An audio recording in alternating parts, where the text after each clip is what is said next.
is back! Do you have any story from the earth to tell us today? Oh yes, today I'll tell you the story about the most beautiful girl in the world. Once upon a time, there was a girl named Alice who lived with her mother in a small village. Her father passed away since she had been born. The widowed mother and her daughter had to try their best to get by.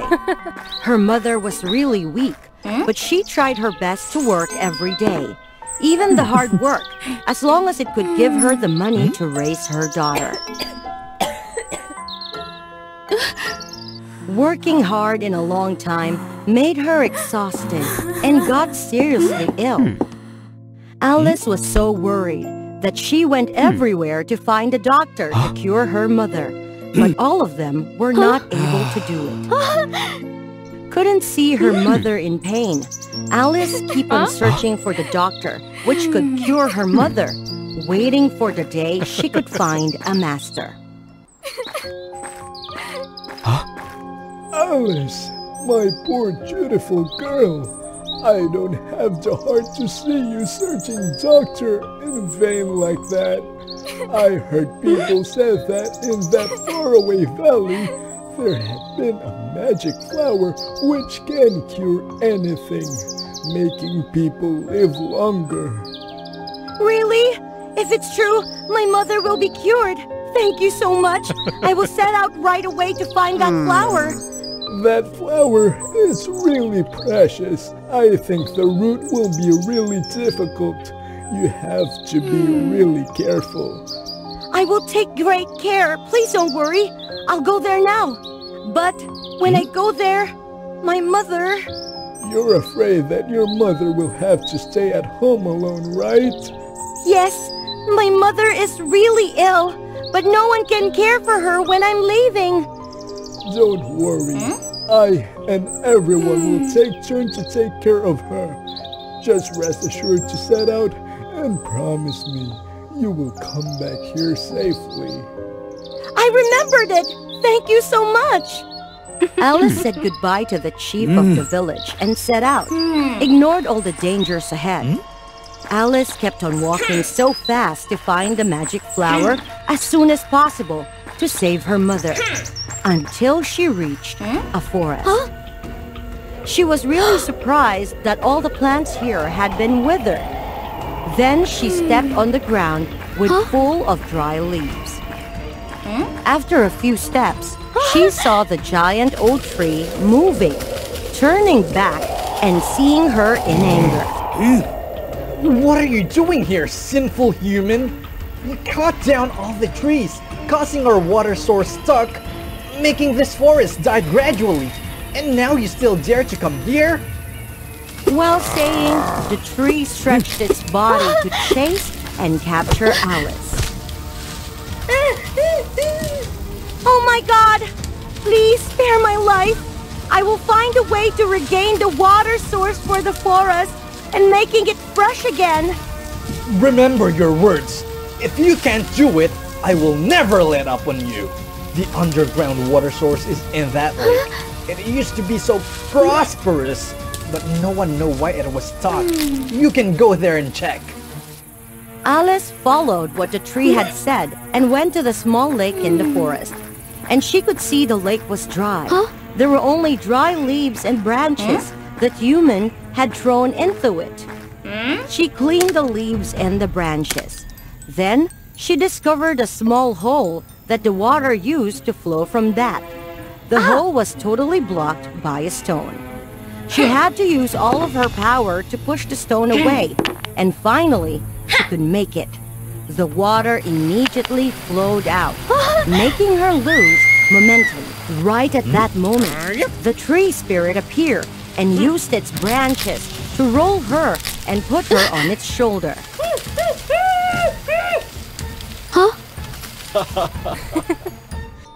Thank you so much, young girl. You have reborn the whole forest and saved all of us. I'm sorry for misjudging you earlier. Never mind. It's also our fault. I'm glad that the forest is back. If it hadn't been you, we should have lived forever in wither like that. What makes you come here? For a long time, I cannot see anyone here. My mother is seriously ill. I'm on my way to the valley to get the magic flower to save her. Oh my god! The route to the valley is really dangerous, young girl. No matter how dangerous it is, I will do anything for my mother. What a dutiful kid. I have a gift for you. After the tree spirit finished saying, a golden leaf suddenly dropped into her hand. Then it showed her the fire gate, which led to the Flower Valley. That's all I can help you. Good luck, and I hope that my gift will be useful to you. Before the fire gate, Alice knew nothing to do. Every time she intended to cross the gate, the hot fire made her get back in pain. However, the love for her mother gave her the strength to do it. And against all odds, she crossed the fire gate, making herself burn in pain. But when she thought about her mother, who had worked hard to raise her, it gave her the will to risk. Alice finally could cross the gate, and the fire was also went out. But the burns made her collapse, so she couldn't go on. However, the golden leaf, which the tree had given her, suddenly shone. An aura covered Alice and healed all of her wounds. After recovering, Alice happily went on, and the valley with the shining magic flower was in front of her. Alice went quickly towards the magic flower, but she was blocked by the little flower spirits. Who are you? What are you coming here for? I'm not the bad one. I will never harm you. I just want to ask for the magic flower to save my mom. She has been seriously ill, but she can't get over it. Our last hope is that magic flower. What a dutiful girl. You are also the first person who overcame all the challenges and got here. We agreed to let you take the flower away, but you have to remember, everything has its limit. Each petal on this flower can only extend your mother's life for 1 more year. Oh my god! There are only 5 petals! That means my mother just can live 5 more years? Is there any other way to extend her life? There is only one way that you can tear each petal apart, but you will have to exchange your age each time you do it. Will you accept it? Yes! For my mother, I can do anything! No need to think. Alice did it immediately. Each time she tore a petal apart, her skin got wrinklier, her hair turned white. When the petal was much as she had wished, Alice became a weak old woman. But she was really happy because she knew that her mother was about to be saved. After exchanging all of her ages, Alice became weaker and weaker. She tried her best to come back home.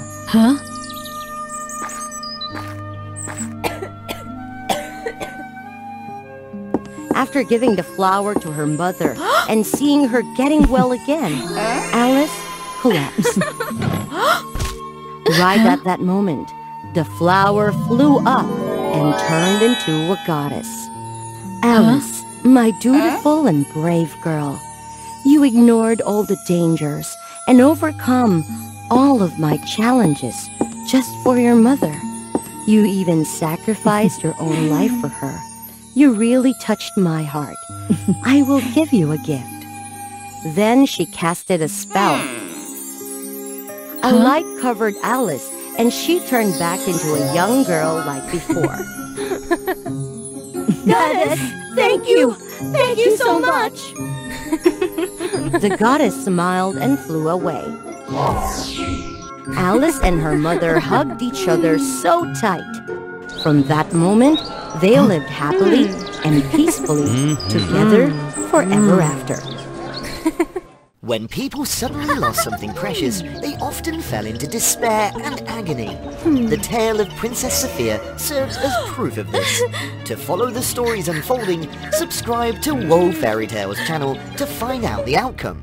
From the day she was born, Sophia never lacked anything. She indulged in endless pleasures, neglecting her royal duties, much to the dismay of the king and queen. Whenever her father fell ill, Sophia would be busy playing, forgetting to inquire about his well-being, until the kingdom's sorceress reminded her to visit. Tomorrow is your 18th birthday, and the whole family will be going on an outing. How boring! But sadly, that trip turned out to be the last time Sophia would be with her parents. The whole family was attacked and robbed by bandits. Sophia was gravely injured, and both the king and queen lost their lives. Father, Mother, wake up! No! You filthy folks! You've harmed my family! I despise you! Hearing the dreadful news, the kingdom's sorceress rushed to the scene and couldn't help but feel sorrowful. Quickly, take the princess away from here. After the sudden departure of her parents, Sophia seemed to turn into a different person. She became irritable and difficult with everyone. You filthy servants! Leave this place! Princess, calm down. Come outside with me to soothe yourself. While walking, Sophia spotted a girl who looked exactly like her, named Grace, stealing a piece of bread. You! Dare to have a face like mine? Catch her for stealing! Please forgive me. I just want to save my severely ill brother at home. He's been hungry for days. I loathe poor and despicable creatures like you! Princess, spare her. She's also a victim of circumstances. Don't speak further! Take her away! And so, Grace was taken to prison. Every day, Sophia visited the place where Grace was held, looking at her, and the memories of the bandits who ruined her family resurfaced.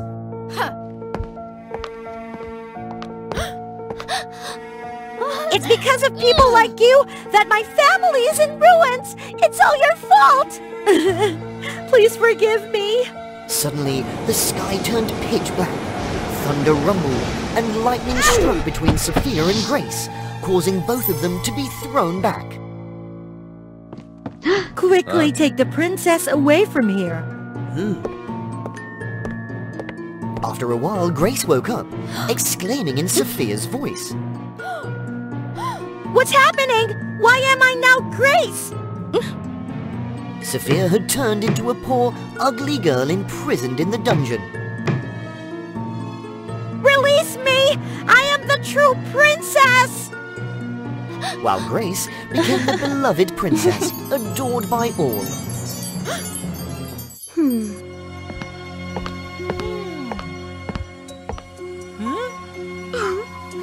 Please release Grace. Our family is in dire straits, forcing Grace to act this way.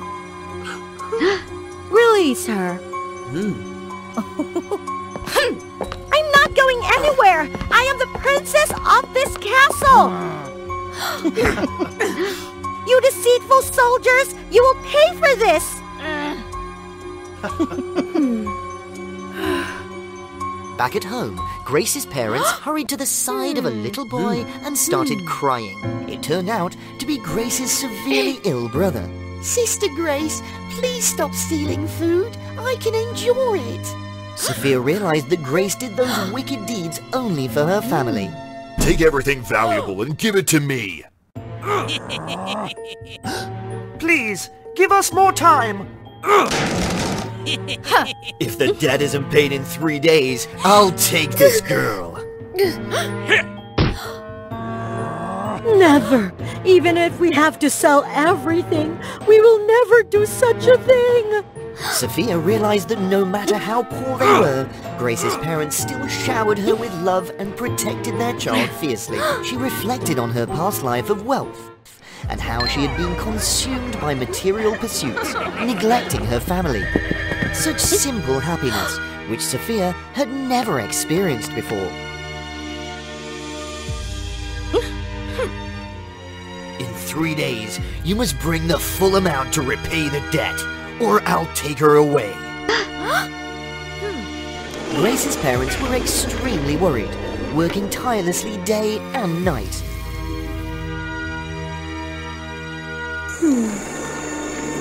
Sophia reflected on her past actions. She had never helped Grace's parents with anything, only causing them more trouble. After deep contemplation, Sophia rushed to help Grace's parents with their work. Gradually, Sophia forgot her princess identity and integrated into the lives of the poor people, earning money with Grace's parents and caring for her brother. The 3 days had come to an end, and the family finally collected the owed money and brought it to Felix's house. Grace's parents and Sophia entered, seeing many poor people weeping. Please have mercy and reduce the tax. We're already struggling. Right on time. How dreadful. Sophia handed the money to Felix and noticed a golden plum and a precious gemstone that the Queen and King often carried with them while alive. The items were displayed in Felix's cabinet. Sophia snatched back the money and grabbed the Queen's golden comb. Why do you have this comb? It belonged to the Queen.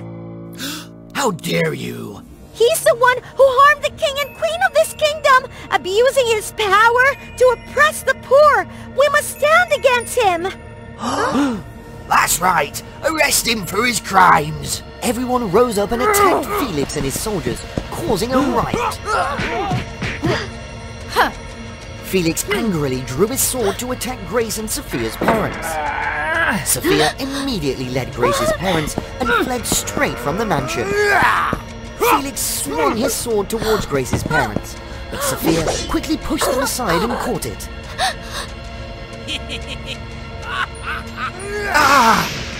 The old sorceress and Grace arrived on the scene. Quickly, capture that criminal. Let me go! Let me go!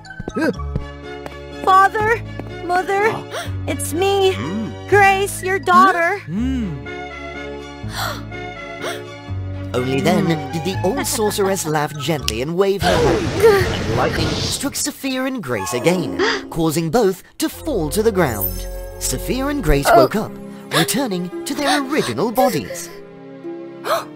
I did this to help you understand that not all poor people are wicked. You need a multifaceted perspective when judging situations. I have observed your time with them, and I feel that you have truly changed. And I asked Grace for help without revealing the truth. Thank you for helping me find the right path. I apologize for my thoughtless actions towards you. Forget about it. You also helped my parents a lot. From then on, everything returned to normal. Sophia no longer harbored prejudices against the poor. She lived harmoniously, embracing kindness and empathy. The entire kingdom overflowed with prosperity and happiness. When a star fell from the sky, a wish would become reality. Wishes brought smiles of happiness, and they also brought wondrous magic. Yet at times, they could also bring tears. The magical night sky was the home of mystical creatures, and the abode of Stell, the sky mermaid. Stell had a dear friend, a little star named Lumine. Little Lumine wished to descend to the mortal world to grant wishes to people. However, Stell didn't want that. If a star grants wishes to humanity, that star will fade away. It's all right, Stell. Come with me. Despite her worries, Stell agreed to accompany her friend. So Lumine and Stell secretly left the realm of the night sky and descended to the mortal world. To find out what would happen to Stell and Lumine, stay tuned and subscribe to WOA Fairy Tales. Lumine showed Stell the marvelous things a wish could create. A plain girl turning beautiful.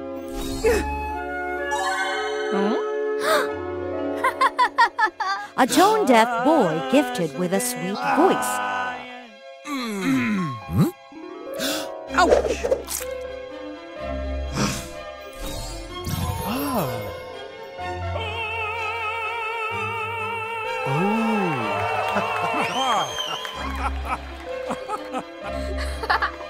Even if I disappear, I'll be happy for bringing joy to others. To bring wishes to the mortal world, little star Lumine had to participate in the Falling Star Festival. People released paper boats, creating a path of light before Lumine. As long as little star Lumine followed this path, you can never return to the realm of the night sky. This saddened Stell, but she suppressed her unhappiness and bid farewell to her friend with a radiant smile. Goodbye, Stell. I'm leaving. The first person who saw little Lumine was a poor king living in a dilapidated castle. You look miserable. Do you want to make a wish? I wish for more power.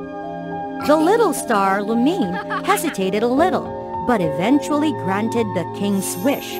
Little Lumine was still naive, not understanding the curse of ambition. The once powerless king, now greedy, invaded neighboring lands, plunging the mortal world into chaos. Seeing the horrifying scenes in the mortal realm from the night sky, Stell was frightened. She sought her mother, the moon goddess, asking her to preserve all the little stars. I don't want the little stars to grant wishes to humans anymore. If you wish that, Stell, you must descend to the mortal world and find 3 tears, one from a repentant soul, one from a hopeless romantic, and one from a clown. Only with these 3 earthly tears can we hide the little stars away. Stell immediately accepted the task assigned by the moon goddess.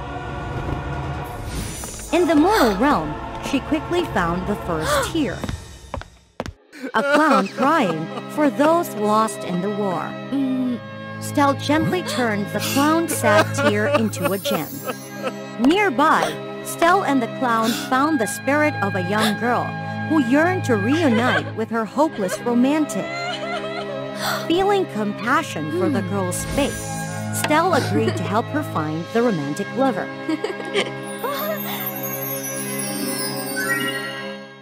With Stell's help, the hopeless romantic and the young girl reunited, and Stell obtained a tear of happiness. The romantic lover directed Stell to the last tear. Following the direction, Stell found the ruthless king. Inside a room filled with treasures, but devoid of anyone, Stell found the ruthless king in tears. The king's friends had perished in the war he had instigated, leaving him to mourn his lonely fate. Returning to the realm of the night sky, Stell handed the moon goddess the 3 tears. The moon goddess collected the tears and used her magic to create a vast garden. If you continue to grant wishes freely, malevolent forces will exploit your goodwill.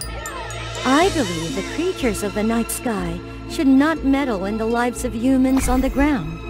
Hearing their convincing words, the little stars reluctantly entered the star garden. From that day on, the night sky no longer held stars, and wishes no longer came true. I wish never to be separated from you. No! I wish for a prosperous day of sales.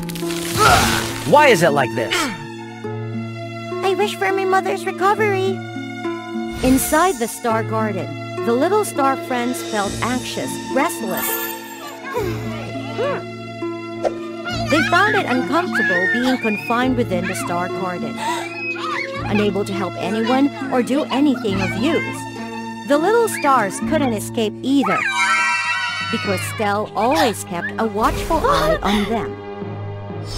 Stell, please release us! Yeah, my friend Stell, let us go! I'm only thinking of your well-being. I don't want your wishes to become meaningless. But if no wishes come true, our existence is also meaningless. How can I change Stell's mind now? Ah, I've got it. Stell, if you had one wish, what would it be? Stell hesitated. Right now, images of the little star Lumine raced through her mind. Stell truly wished to be reunited with her dearest friend. But there are no wishes for those who live in the night sky. Little star Aether observed discreetly. Only when he was sure Stell had fallen asleep did he sneak out of the star garden.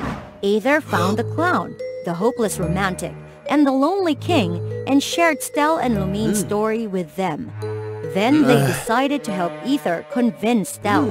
The clown gathered his balloons into a large cluster, and the hopeless romantic and the king held on to the clown. Following Aether's guidance, they ascended to the realm of the night sky. The moon goddess was waiting, leading the three men into the star garden. However, Stell quickly chased them away. Leave here now! Stell, please listen to us. Especially you! It's all because of you! Stell, please listen to their pleas. Stell hesitated. She didn't want to confront the one who made Lumine disappear. Stell, I apologize. It's too late. You can't change anything. But you can. You've brought happiness to me. Why should I help you again? I wish for a world filled with laughter. I wish for a world brimming with love. The lonely king pondered for a moment. He didn't want to make another mistake. After thoughtful consideration, he knew what he had to do. I wish for a world where no one has to be apart from their loved ones. Stell was completely surprised. It was the first time a resident of the night sky had received a star from those on Earth.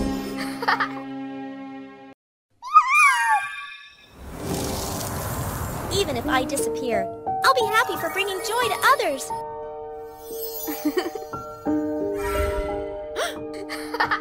Sky Mermaid Stell made her final decision.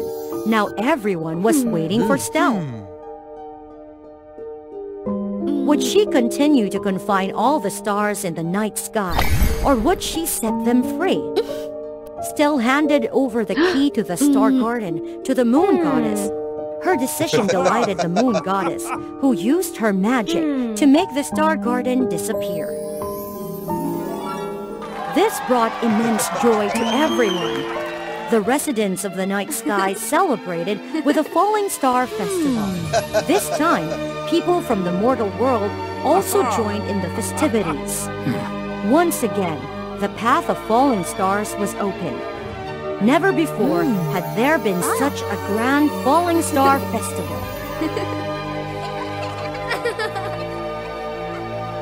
Under the mortal realm, people witnessed a spectacular meteor shower for the first time. It was a magical night where everyone made their wishes, except for Stell. Hey, Stell! This time, the wish of the lonely king brought back Stell's dearest friend, little star Lumine. From now on, Lumine and Stella would never be apart again. When life was dyed in darkness, send your wishes and desires to the stars.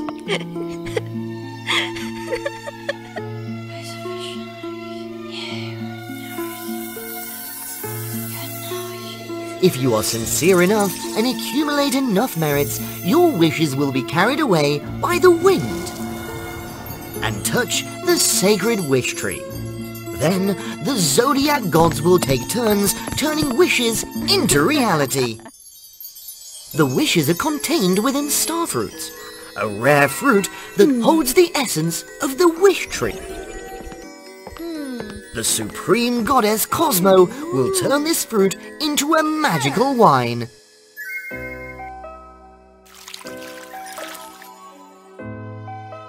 Which keeps her extraordinary power, nourishes the land and the zodiac gods. Let's explore the realm of fairy wishes by subscribing to the WOA Fairy Tale channel. The wish tree only bears fruit once every 10 years. And if you're not quick enough, your wishes will easily be taken away. The current head goddess is Capricorn, who is always quick and eager to claim as many wish tasks as possible from the star fruits. On the other hand, Pisces is a goddess who is always laughed at for being clumsy and slow. People look down on her because she only knows how to create illusions. Very dreamy and doesn't contribute much to granting wishes. Because she hasn't fulfilled any wishes, her constellation symbol doesn't even appear in the sky of this land. Oh no, I overslept! Today's the day the wish tree bears fruit! When Pisces arrives, almost all the wish tasks have been taken. Only 2 starfruits are left hanging on the tree. Great! This fruit is mine! Stay away! Come on, you don't have to be so aggressive. If you overslept, don't demand anything. There's still 1 fruit left. Hurry up and take it, Pisces. Yeah, take it quickly. There seems to be something wrong with this starfruit. Pisces realizes that this is a wrong wish. Completely against the laws of life, that's why the other gods avoid it. An old woman carpenter lost her son in an avalanche a few years ago. In extreme grief, she couldn't overcome this pain and wished for her son to be resurrected. This wish is beyond the capabilities of the zodiac gods. Poor thing, only received 1 wish. Give up. After all, you will always be a burden to this land. I will prove it to all of you. Pisces knows that she can't bring the old woman's son back as wished, but she can use all her abilities to make her mother live in happiness. The purpose of the wish tree and the zodiac gods in the end is still to bring positivity to life and make everyone warm and happy. It hurts so much.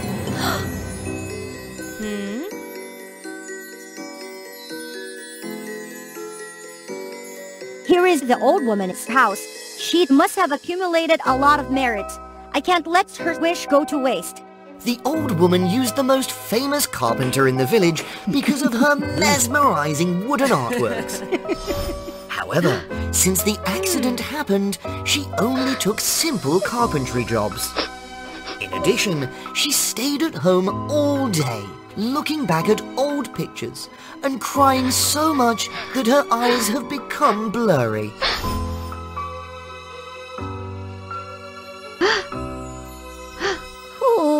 Who are you? Oh, a goddess. Don't be scared. I am the goddess Pisces. I'm here to fulfill your wish. Oh, I beg the goddess. Even though I tried to forget the past, I don't want to forget. From now on, you will never have to live in pain again. Pisces immediately cast a spell to clean up the old woman's house. Then she uses her power to create an illusion, making the image of the lost son appear. My child. It's really my child. Mother! I'm sorry, my child. If only I didn't bring you along that day. It's okay. Everything will be fine. The old woman's long, sorrowful heart now beats with joy and happiness. Finally, Pisces has helped someone. She's not as useless as they say. But right after that, a guest suddenly appears at the old woman's house. He sees the old woman talking and laughing alone and gets scared and runs away. He thinks that the old woman must be obsessed with her son to the point of madness. Exactly 1 week later, the zodiac gods gather at the sacred wish tree. In an instant, all the star fruits on the tree fall down. Success! My first star fruit! The image of the Pisces constellation is now clearly visible in the sky, shining brightly alongside the remaining 11 constellations. Hey, how did you fulfill the old woman's wish? The power to create illusions is not a joke, you know. Creating illusions? Ha! That means you're still letting the old woman live in the past. It's not anything great. Why not? Come with me and you'll see how happy the old woman is.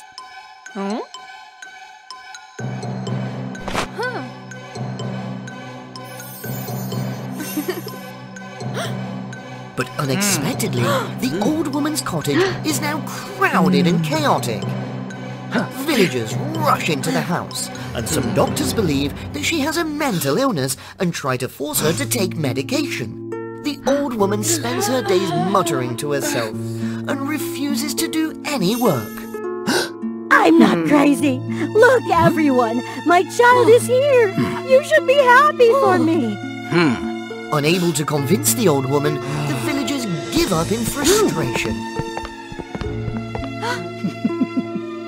But at least the old woman met her son again. Ha! This star fruit doesn't count anymore because it brings negative results. Slowly realizing her mistake, but just like the old woman, Pisces doesn't want to face the truth. No, this star fruit is mine. I tried so hard to get one. Stop being stubborn! Give me the star fruit! As they both approach the realm of the star, Pisces casts a spell that traps Capricorn in a storm cloud. Pisces' magic only manages to hold Capricorn for a few minutes, but it's enough time for her to show off her achievement to the goddess Cosmo. Goddess Cosmo, this is my first star fruit. I offer it to you, goddess. Well done, Pisces. Keep up the good work. Yes, ma'am. Pisces' heart beats rapidly. She feels the pain, but also the excitement, as she looks at the goddess Cosmo, slowly turning the star fruits into sacred wine. This wine is unusually delicious. But just as Capricorn predicted, that star fruit spoils Cosmo's wine. What in the world is this? Her eyes widen, but this time they have turned deep black. Goddess Cosmo roars in a frenzy. She begins transforming into strange forms. The zodiac gods quickly join forces to restrain the raging Cosmo. Oh no, it's all my fault. The negative wish brought negative consequences, and it tainted itself. The restraint magic gradually loses its effect, and Cosmo starts destroying everything. Grand architectural structures on the clouds collapse. Colorful flower gardens are shattered. Oh my god! Pisces! Can't you see? You need to fix this mess! I told you already! Help me! What should I do now? The only way to subdue Cosmo Goddess is to find a way to change the situation, to turn the harmful wish into something useful. That's right. I know what to do. Thank you. Hurry! Pisces quickly flies down to the old woman's house. The house is now in ruins, dirty, and the old woman is still happily talking to the illusions she created. I'm truly sorry. My child! Please bring my child back! It's time for you to learn to face reality, instead of living in the illusions of the past. It's impossible! Please, my goddess! Follow me. I will let you bid farewell to your child one last time. Using poison to counter poison, Pisces casts a spell for the old woman to see one final illusion. But this time, it's in a vibrant and colourful heavenly garden. Mother! After all this time, you're still here, my child. Yes, I have crossed over to the other world, and I'm living a very happy life. Mother, you must also live a happy life. Continue to create magnificent wooden artworks, and help the people around you. When your time comes to an end, I will welcome you in the heavenly garden, and we will be together. I understand now. I will always love you, no matter where you are. In a loving embrace, the old woman's heart finally lets go of the past, determined to live the remaining years to the fullest. When Pisces returns to the realm of the stars, the goddess Cosmo has returned to her normal state.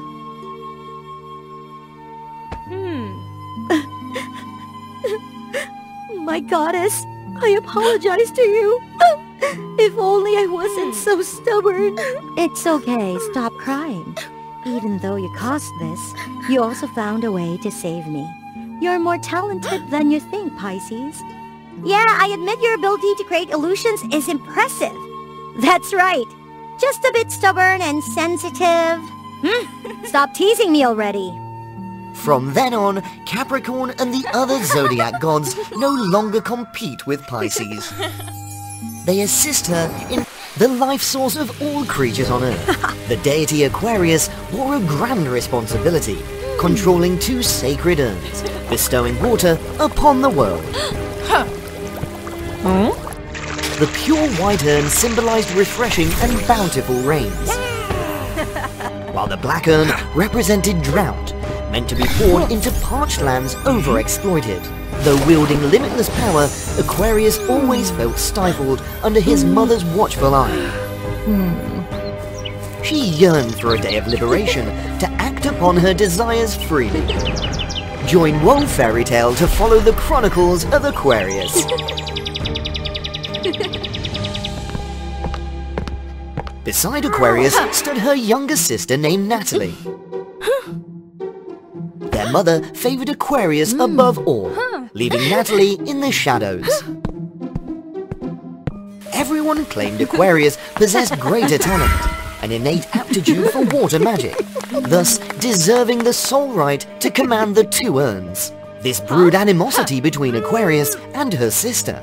The celestial queen, Aquarius's mother, ever guided her in the delicate balance of ecosystems across the planets. Be cautious, my child. Excessive water from the white urn will lead to calamitous floods, while overusing the black urn will result in relentless drought. I know, no need to reiterate. Aquarius remained reserved and obstinate, convinced her mother only wished to suppress her might.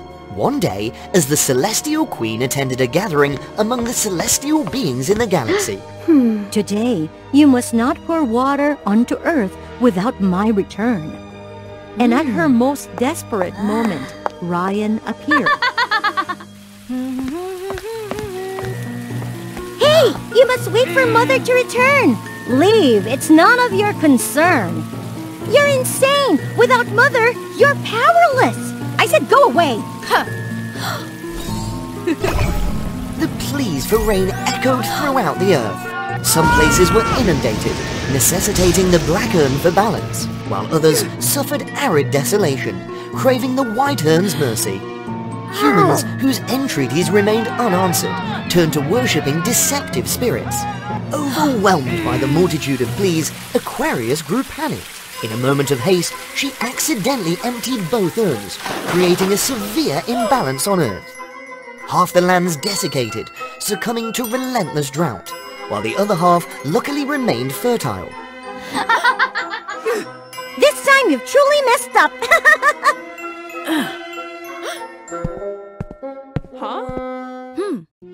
This is too much.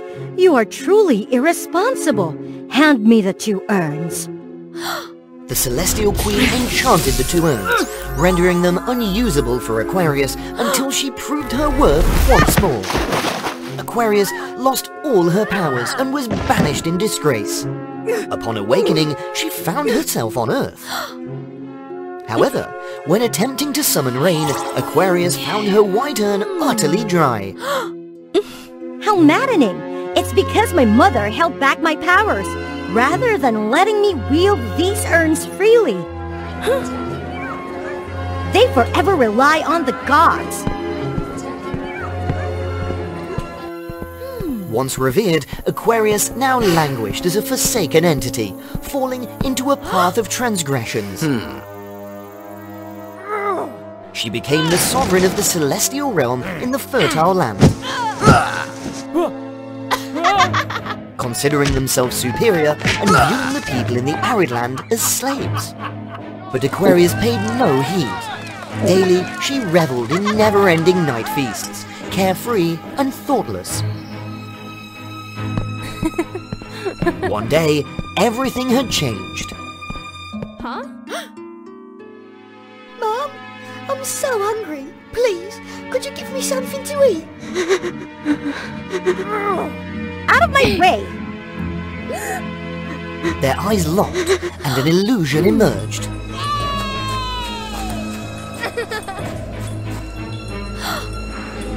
Here, eat and be gone.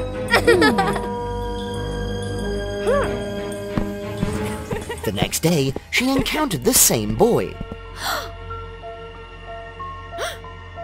Please help us. This boy is critically dehydrated. I led him to find water, but he collapsed midway, unconscious. For reasons unknown, Aquarius could not forsake the boy. She strained her ears to listen to the sound of water flowing beneath the earth. Aquarius and Iris together dug into the soil, uncovering an underground spring and successfully rescuing the boy. Subsequently, they led her to meet the afflicted people due to drought. Has it worsened to such an extent? Please help them too! They are blameless, yet they bear the burden of their own misdeeds. Very well, I shall aid them. She investigated the link between the two desolate and fertile lands, realizing that creating an enormous canal could transfer water from the fertile to the arid. Aquarius, alongside Iris, rallied the villagers to collaborate. With each passing day, Aquarius grasped that happiness sprang from giving and diffusing love to others. After tireless exertions, Aquarius and the villagers succeeded in bringing water. However, all was obliterated in an instant. Ah! Change back, you monstrous thing!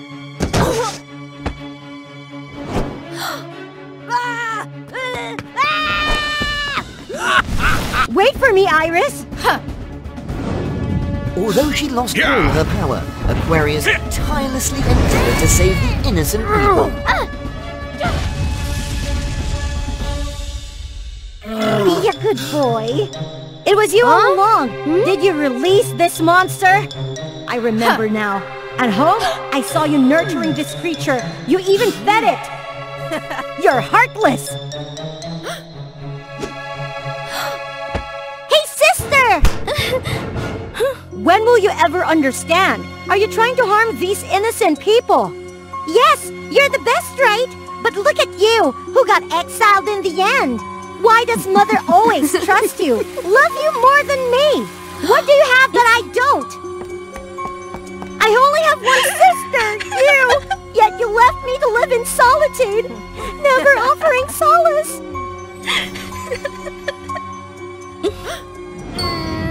You're unworthy! I will replace you as the water bearer! Hand me the 2 urns now! Otherwise, my creature will annihilate everything!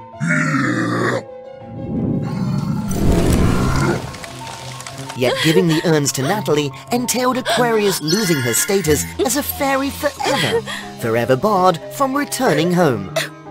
No way! Fine! It's your choice! In her anxiety, Aquarius glanced at the faces of the innocent people and reminisced about her moments with Iris. Stop! Spare them from suffering again! Fine, I accept!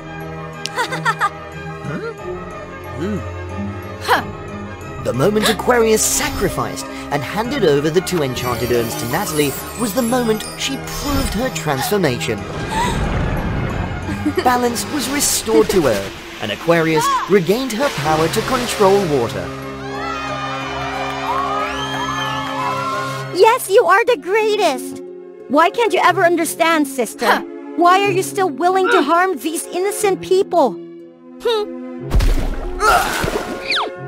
I will never forgive you, Natalie. Fool! Even her own sister, Aquarius couldn't comprehend. That's enough. Both of you, go home now. Aquarius wanted to bid Iris farewell one last time, but she couldn't find her anywhere. Returning home, the Celestial Queen banished Natalie. The girl didn't bother explaining anything. Aquarius, my child, I have consulted with the gods in the galaxy, and it seems you are ready to become the official water bearer. Wow! Since then, Aquarius became a constellation in the universe and could live in the Zodiac region, actively performing her role as the water bearer of the world. People born under this constellation would possess wisdom, confidence, and strength. One day, while visiting Earth, Aquarius found Iris's lost necklace. When she wore it, she was shocked to find herself transformed into Iris. Now, everything became clear. Despite enduring countless injustices and favoritism, her sister had silently helped her all along. Even the monster wasn't released by Natalie, but had come to Earth by itself. All because of her sister's selfless giving, Aquarius found the greatest happiness. Perhaps it was time for her to apologize to her sister and make amends.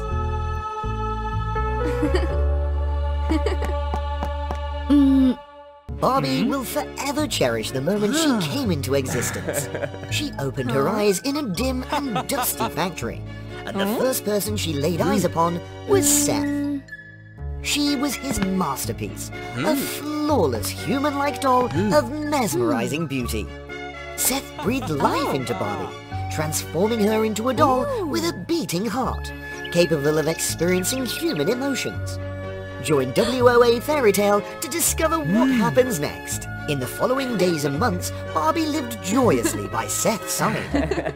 He meticulously cared for her, brushing her hair every day and dressing her in the most extravagant gowns.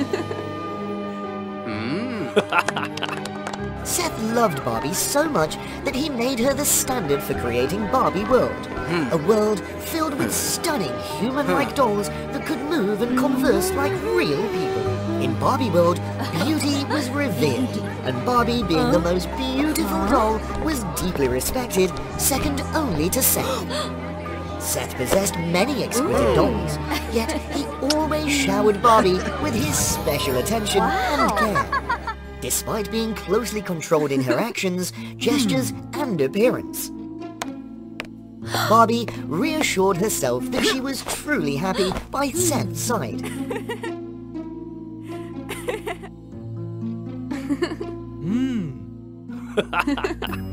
One day, Livia, a doll who had always been envious of Barbie's beauty, asked Seth to alter her face. And now, she looked even more flawless than Barbie. Look at Livia! It's as if her face had been magically transformed. She looks so stunning! I wish I could have my face altered like Livia. You're beautiful, Livia. Your perfect face shows that my factory is becoming increasingly advanced. Thank you, Seth. You truly are the best. Seth, have you finished making my new dress? Can you see I'm busy? Leave, Barbie. Is she that important to you? I am your most perfect creation. No, I'm still not entirely satisfied with your appearance. Not satisfied? Then go ahead and fix my face. keep fixing it until I become the most beautiful.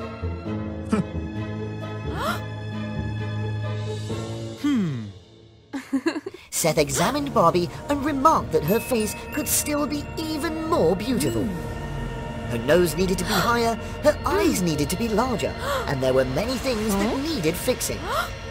Barbie suddenly felt an urge of insecurity because she had always believed she was already perfect, never realizing her own flaws.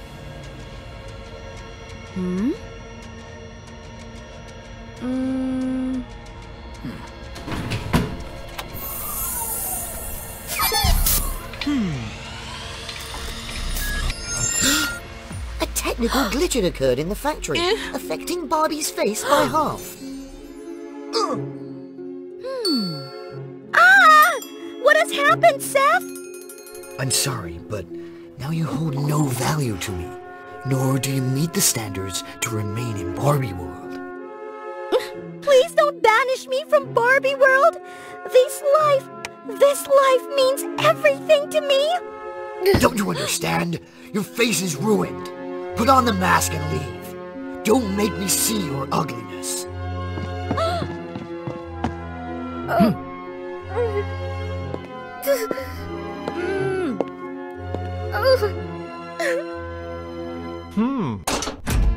After leaving, Barbie wandered into the dark land where only imperfect dolls resided.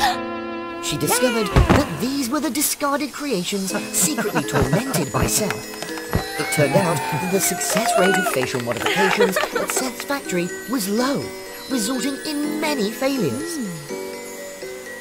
In this place, the rejected dolls lived freely, expressing themselves through art, dance, and creating a society that did not prioritize beauty and rejected control. Therefore, no one wanted to return to Barbie World.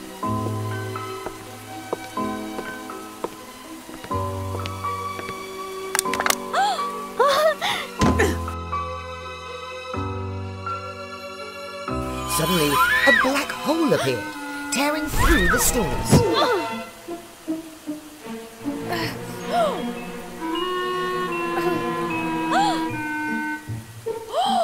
Who are you? Why do you look exactly like me? That's exactly what I was going to ask. I am Barbie. I am Barbie too. I don't understand at all.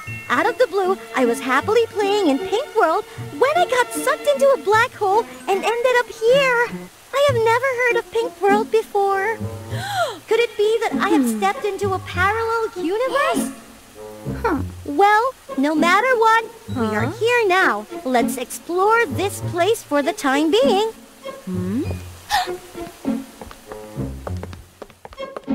Both of them began to stroll around the land of discarded dolls.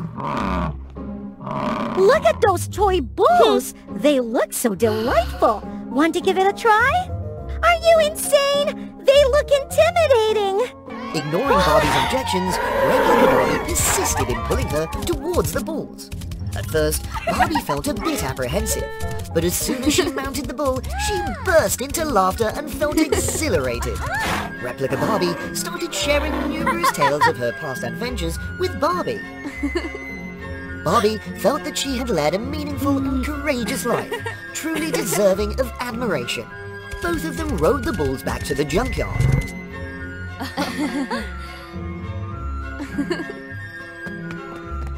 They immersed themselves in the music. It was the first time Barbie felt the freedom to do whatever she pleased. She dared to engage in daring activities, like archery and horseback riding. Things that Seth had always forbidden her to do. Barbie tore her gown because it was too constricting, and for the first time, she experienced the true meaning of freedom. Barbie shared with Replica Barbie everything, revealing that she used to be a former beauty icon and had lost everything due to a foolish accident.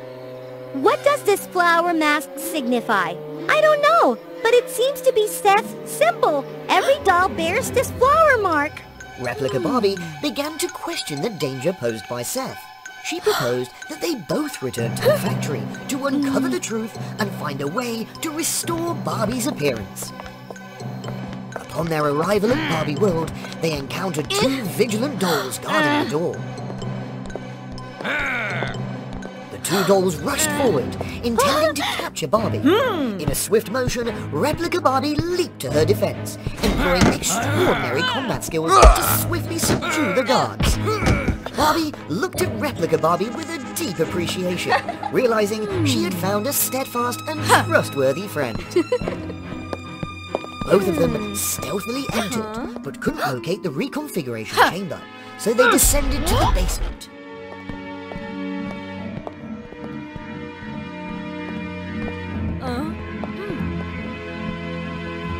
Replica Barbie discovered a pulsating crystal orb of enchantment positioned in the center of the room. She cautiously touched it, feeling an immense surge of energy that flung her backwards. Barbie, are you all right? I'm fine. What in the world is this mysterious sphere?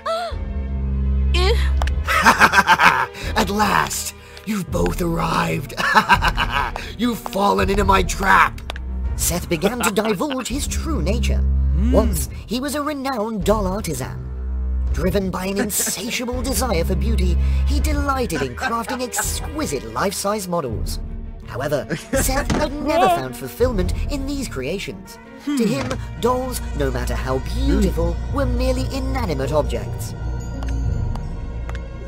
Seth delved into the dark arts of black magic and learned about the soul-stealing spell that could bring spirits of young departed girls back to life within dolls.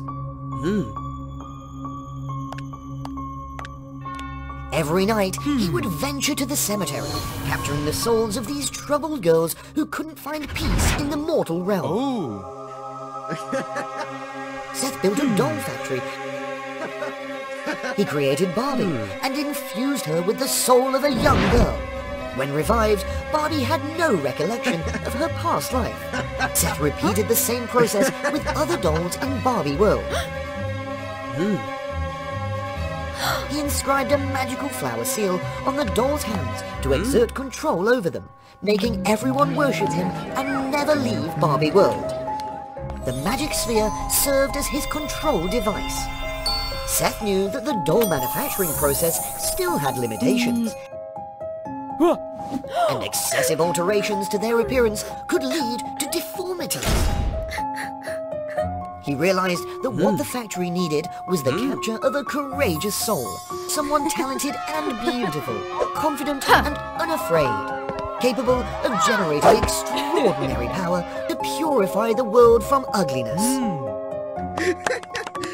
Seth discovered that such a soul belonged to Replica Barbie from a parallel universe, so he created a black hole to draw Replica Barbie into his world.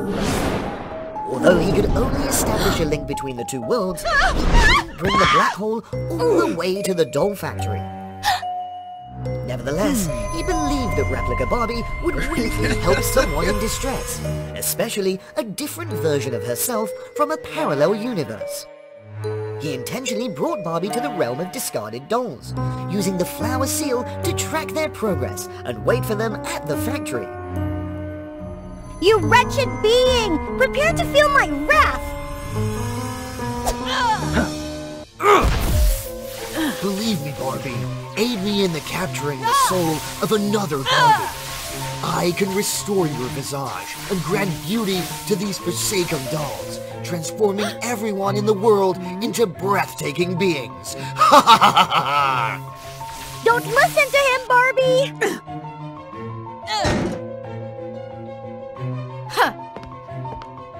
Seth felt pleased that Barbie still obeyed his commands, but to his surprise, Barbie turned around and shattered Seth's magic sphere. As it turned out, the encounter with Replica Barbie and the experience of freedom had deeply touched Barbie's soul. Her genuine emotions broke free from Seth's control, shattering the seal of the flower imprint he had created. Outside, the other dolls awakened from their enchantment and rushed into the magic factory. Barbie longed to liberate the dolls from the grip of Seth's dark power. She was determined to reveal the truth. The world everyone lives in is nothing but deception. Superficial beauty that people believe in is merely a shallow perspective, blinding them to Seth's manipulations. Let's destroy this factory together! Let's break free from his control! Don't listen to her. She's just a defective product. I can make everyone more beautiful. In the end, beauty is the most important thing. But perhaps the dolls no longer wanted to be controlled by Seth. They had grown weary of a life filled with manipulation, chasing after an elusive notion of beauty. The beautiful dolls began smashing the factory apart. You foolish girl! If the factory's destroyed, your face will remain disfigured forever. Don't you want to return to the perfect life you once had? True beauty lies in being oneself. I won't let you impose your harsh standards on me anymore. Don't forget, you're just a doll I created. Without me, you're nothing. Barbie, be careful. No! Barbie!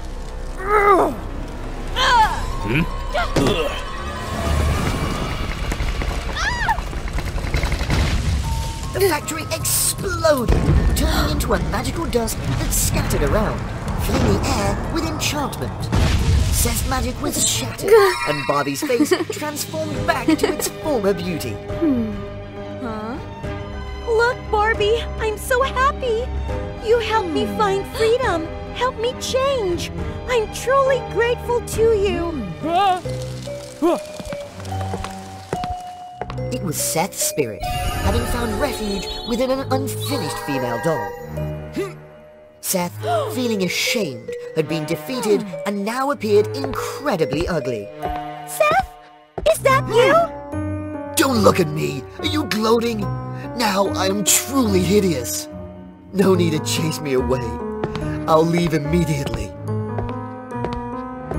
Wait, don't go! Regardless, I owe you gratitude for giving me life. As long as you've realized your mistakes, you can stay here. I apologize. I'm truly unworthy of your kindness.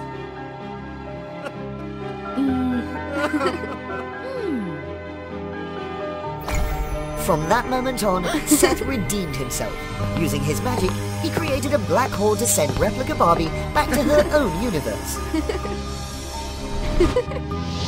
From then on, Barbie World welcomed back the discarded dolls, and everyone lived happily together. The fearsome monsters emerged from a magical egg and rushed towards a young girl. Who is this girl? Can she escape the clutches of the hungry demons? Let's follow WOA Fairy Tales to find out. Sandra is a remarkable descendant of the Time Tribe. She possessed powers that others had to cultivate for many years. Thus, at the age of 18, Sandra ascended as the successor to the gods. Her hasty decision, however, brought about a great catastrophe. Eager to witness a rare meteor shower, Sandra recklessly created a time leap. Oops, I'm late again. Just one more time. This upheaval turned the universe upside down, and the citizens' hunger persisted, and the malevolent demons continued to harm innocent people. Nonsense. How dare you do this? To punish Sandra, the supreme goddess Hera decided to trap her inside a book and force her to live through the same story 1,000 times, ensuring a happy ending with good triumphing over evil. Wait, one story? 1,000 times? Can I return to reality occasionally? No way. You can't use the power of the time gods freely without fulfilling your task. If you open a time rift on your own, you'll be trapped in this book forever. In the story, Sandra played the role of a mysterious warrior who helped the king defeat the shadowy sorcerer to bring peace to the kingdom. She lived through 500 repetitive days. As the 999th repetition of the siege approached, Sandra grew tired of the endless cycle. Luckily, I completed 999 rounds. Only one more loop and I'll be free. the final loop began officially. With the experience from previous cycles, Sandra quickly discovered the hiding place of the shadowy sorcerer. However, he appeared slightly different in the last repetition. I told you, I'm not a sorcerer. Oh really? You're also quite handsome. So who are you then? I am Tristan, a disciple of the goddess Hera, who had come here to capture the demon king Brian. The dark sorcerer Tristan explained to Sandra that he had traveled into the book to capture a wicked individual who possessed the dangerous monster egg. Upon arriving in this world, he witnessed the sorcerer's evil deeds.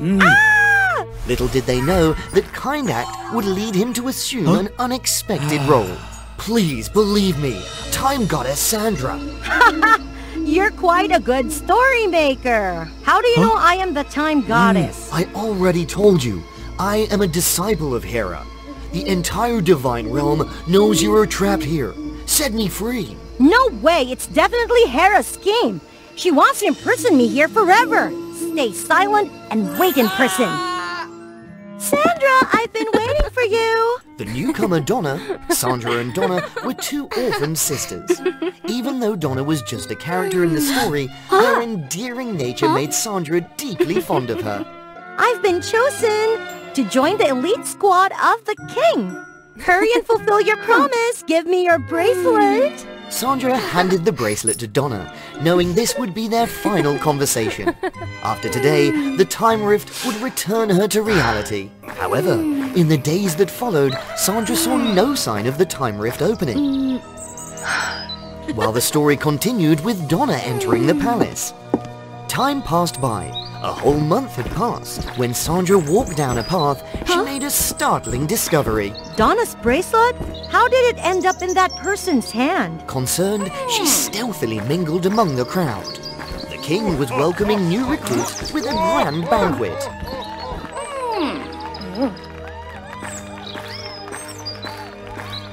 Curiosity led Sandra to a secluded area, far from the main castle.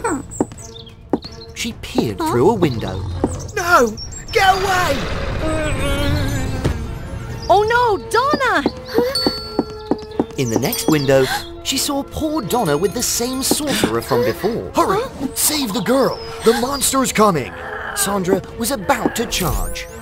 But what if Hera discovers me using magic recklessly? She would have a reason to keep me in prison. Back off, you creepy creature! Sandra, save me! How dare you bully my little sister?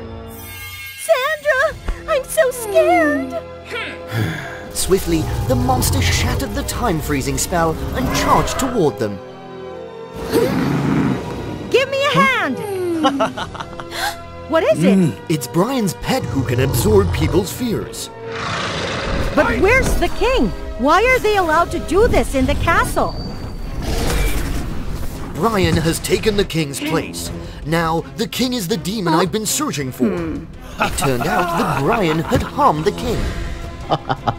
Usurped from the throne and called the people to the palace under the guise of selecting elite soldiers. He used the three-headed monster to collect their fears and grow the dangerous monster egg.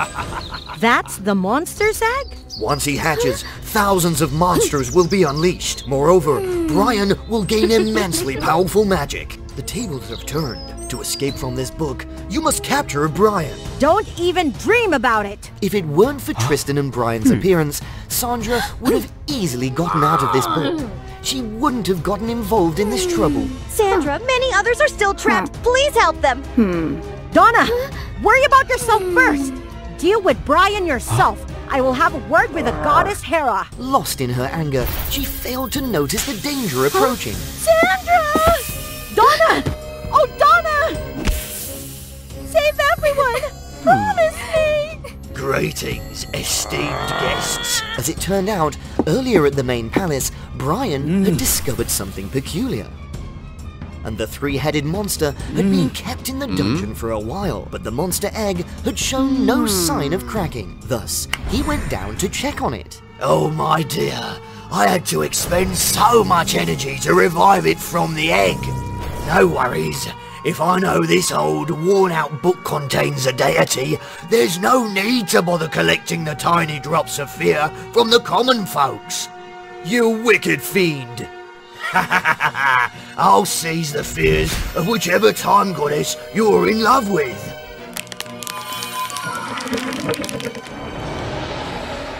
In the realm of Brian's wicked laughter and the tragic demise of his sister, Sandra felt immense sorrow. She unleashed deadly strikes upon the monster, despite its eerie and menacing transformations. Sister! Donna! Sister, I'm sorry! I'm so sorry! Sandra! It's just an illusion! Sister, save me! No! Sandra fell into the trap, allowing her own fears to surface. She noticed Tristan exhausted, while the swarm of monsters increased with every passing moment. Sandra knew that, in a little while, Brian would finally possess the magical source he craved and the formidable army he desired. Sandra faced a difficult decision. Defying the forbidden act proclaimed by the stern goddess Hera, she deliberately opened a time rift. Tristan, bring him back to reality! No! Sandra! Hurry! Though unwilling, with a fate hanging by a thread, Tristan exerted all his strength to pull Brian into the rift. Simultaneously, the egg hatched, revealing the coveted power Brian had sought, and a swarm of demons emerged. While Brian faced his punishment and the magical source decimated over half of the monstrous army, Sandra was left confined within the pages of the book forever, as she had committed a grave offense. Wow! The goddess of action remains steadfast! Why are you here? I've come to escort you out. As it turned out, the goddess Hera had pardoned Sandra for her instrumental role in capturing the demon lord Brian. But many of the creatures from the eggs remain undefeated. They've already been taken care of. Brian himself remained behind to deal with the horde of creatures he had unleashed. Can we believe him? Fear not. Look! To ensure Brian did not resort to mischief, the goddess Hera had dispatched a supervisor, none other than Donna, the kind-hearted girl who had been resurrected, though she lost her past memories. Tristan led Sandra out of the book. The demon lord struggled to keep up with the chaos he had created. Mysterious events often commence beneath the shimmering moonlight, and tonight is no exception. The air was dense, as if swallowed by a looming darkness. Before Carmi's chilling scream tore through the night. Ah!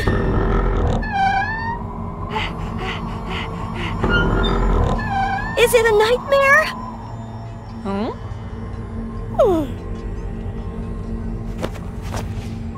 The morning after, that was meant to be a momentous occasion.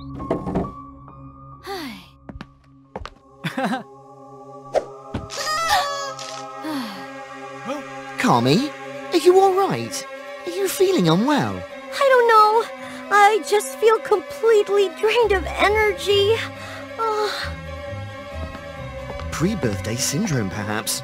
How strange. Things started to look up when the well-wishers from their friends poured in. They were the ones Carmi had always supported throughout the years. Hey, Kebby, can you help me with this? Their friendship had endured for 15 years, ever since the day Carmi was adopted into Kebby's family as a child. Apart from Carmi's birthday, there was another significant event today.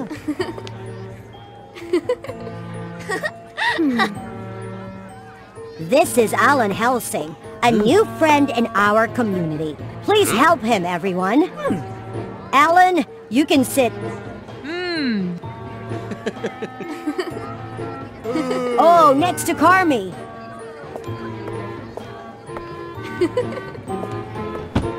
Hi, I'm Carmi.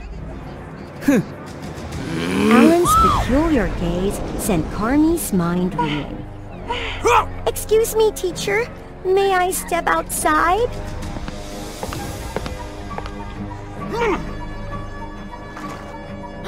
What's up with him?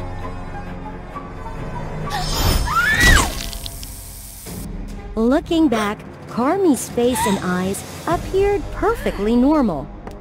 Teacher! Maybe the teacher was right.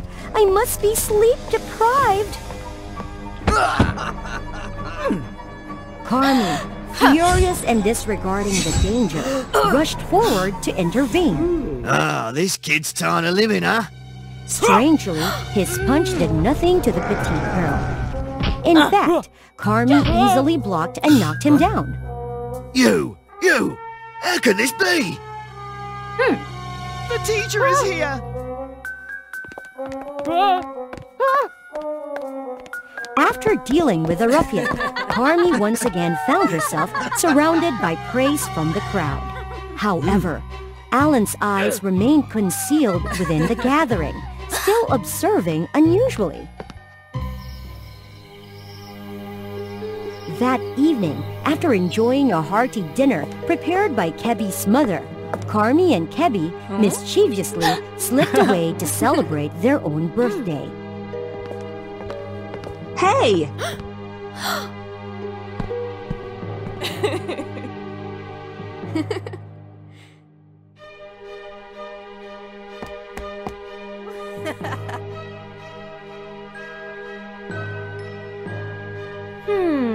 This was a yearly tradition for the two.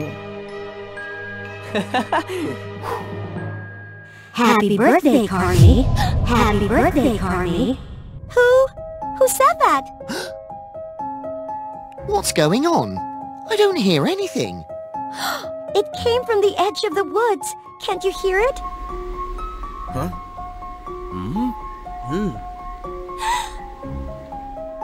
To prove her point, Carmi firmly led Kebi to investigate the source.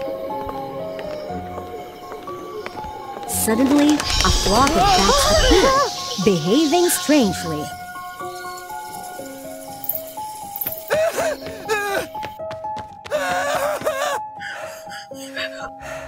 Can't you see? They're talking! Carmi explained to Kebi about the peculiar events of the day. I'm sorry, Carmi, but this is really weird. Do you see that tree branch? I feel like I could easily climb up there.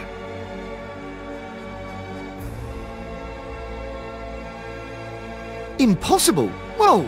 Carmi, where are you? I'm right here!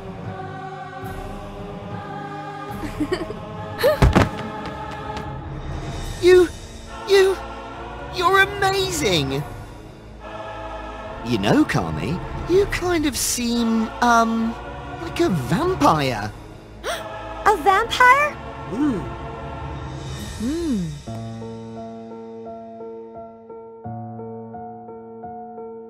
They quickly found more information about these species in one of Kebi's ancient books.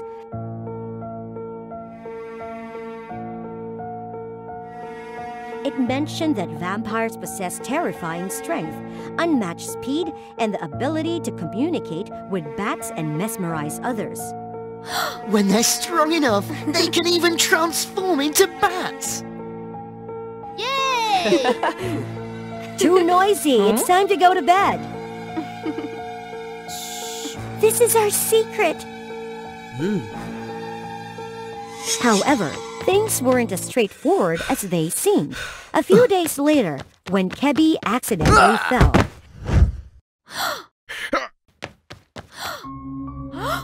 The scent of fresh blood filled Carmi's nostrils, leaving her in a state of emptiness. Carmi? When things returned to normal, Carmi panicked and fled, fearing she might unintentionally harm those around her. All of this was observed through the eyes of Alan, the lurking threat nearby. Since that day, Carmi did everything she could to avoid meeting people.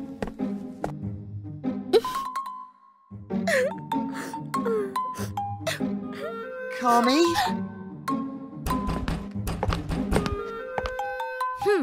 Stay away from me, Kebi. I might hurt you. Let me in. We're friends. You'd never harm me.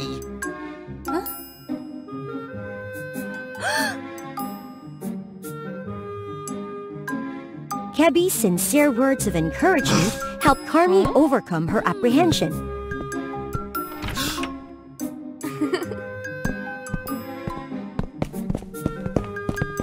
Both of them ventured into the woods, to explore Carmi's newfound abilities. As her fears receded, they discovered that Carmi's abilities could provide wonderful experiences akin to those found in fairy tales.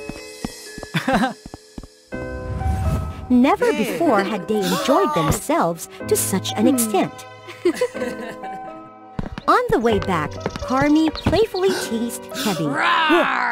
Haha, just kidding, Kebby. But someone didn't see it that way.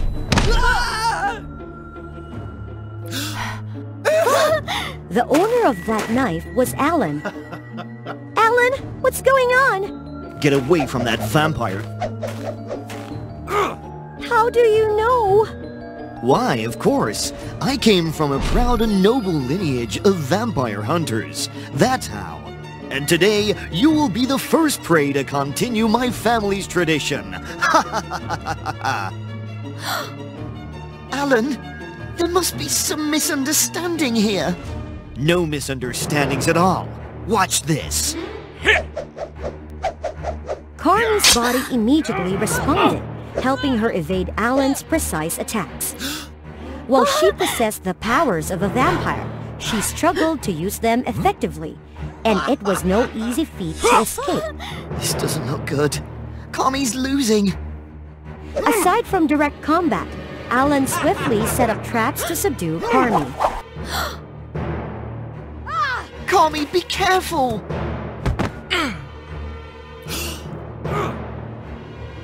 As predicted, Carmi grew weaker. Carmi, run! Alan, unexpected, who was just moments ago his prey, now turned into his savior.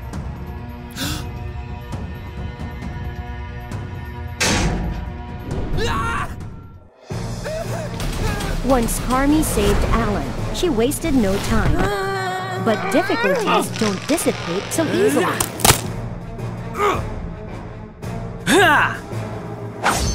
The sword was plunged into the ground, a resolute act by its owner.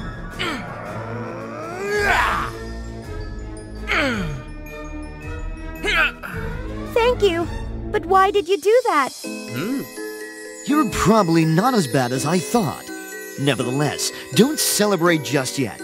I'll be keeping an eye on you everywhere. If you know any unusual signs, I'll...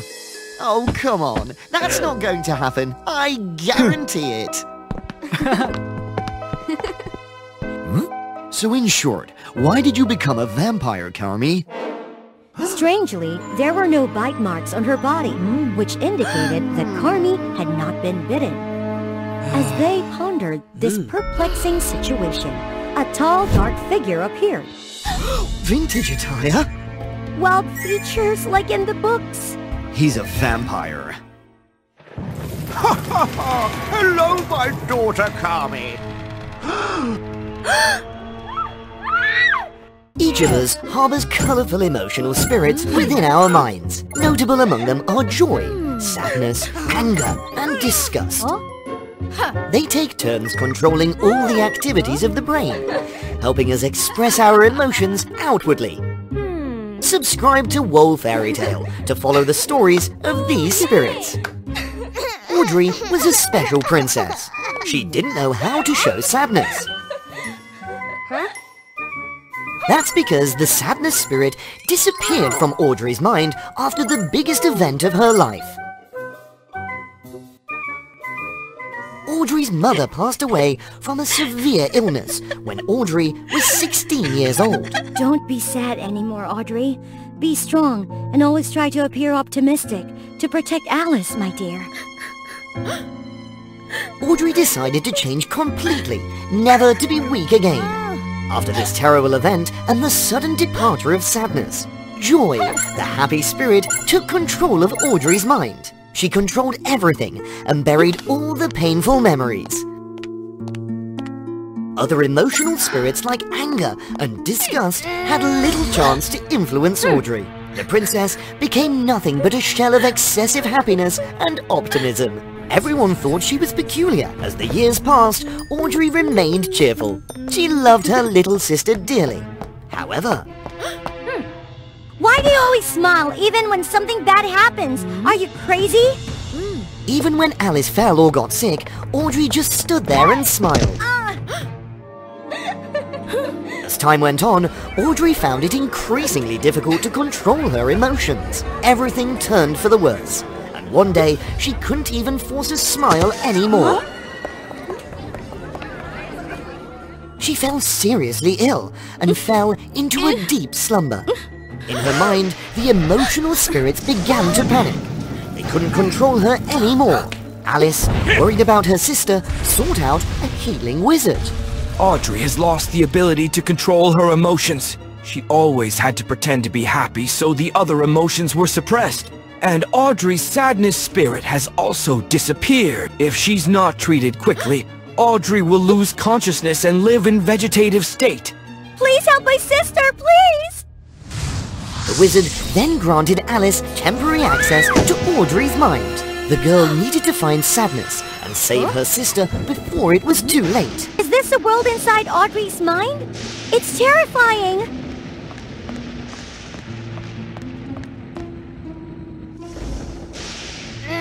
It's all your fault, Joy. Ugh. Exactly. You've been controlling our owner excessively. Calm down. Sadness caused this. She's the one who wanted to hurt our owner. Huh? Alice, what are you doing here? Leave. It's dangerous. This kid, always causing trouble. Alice requested everyone's cooperation to find Sadness. Only that could help Audrey. I think we should try to find a place where Joy buried all the sad memories. That's pointless. Those memories may have been destroyed. Huh? Come on, Joy. Time is running out. We have to try everything. With no other option, Joy had to leave everyone there.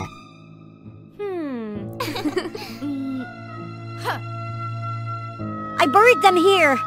However, Joy had buried them too deep, and over the years, those sad memories had frozen.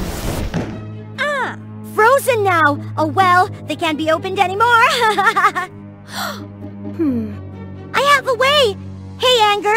Actually, I don't like Audrey at all. If she stays sick, I'll become the queen. What did you say? The flames spread to the ice, melting it. Suddenly, the sad memories resurfaced.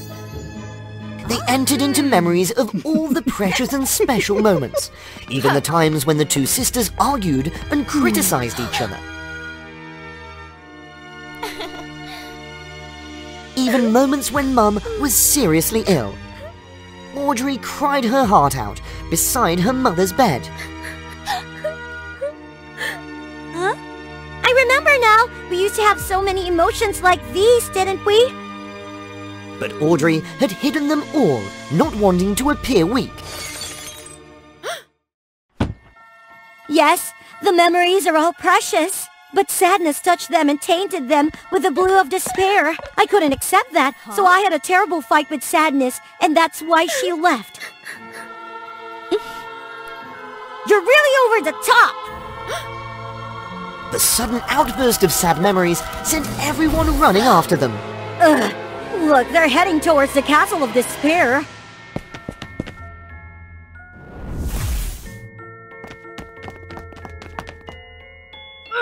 Sadness must be hiding there! But strange mosquito-like creatures began to appear and attack everyone. Oh, I hate these anxiety mosquitoes! Give up! No one can save your owner! Someone's lying! One of the spirits is a liar! More and more mosquitoes swarmed in. All right, everyone, let me handle this. She scolded the mosquitoes one after another, making them fly away in fear. They searched everywhere, but couldn't find Sadness. Ha ha ha, don't bother looking. I took Sadness away. What good about someone like her? Whenever Sadness controlled Audrey, our owner seemed to lose all vitality, only able to cry. I actively created hope, but Sadness would crush it with disappointment. Joy kidnapped Sadness to fulfill her mother's wish. However, sadness had created storms of clouds due to being imprisoned for too long. This was Joy's plan to keep everyone grounded and find a way to eliminate sadness forever.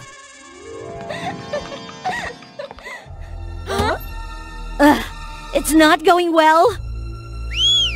Come here quickly.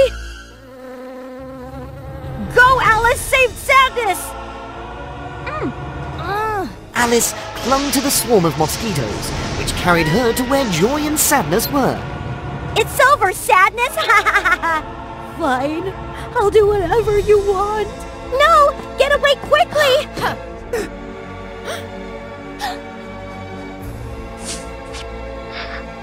Joy, isn't this the wrong way to save Audrey? But Joy was stubborn and wouldn't listen. Alice felt helpless and could do nothing but cry like a child. Until now, she had always been protected by her sister. Her sister had sacrificed so much for Alice, but even in the final moments, she couldn't protect her.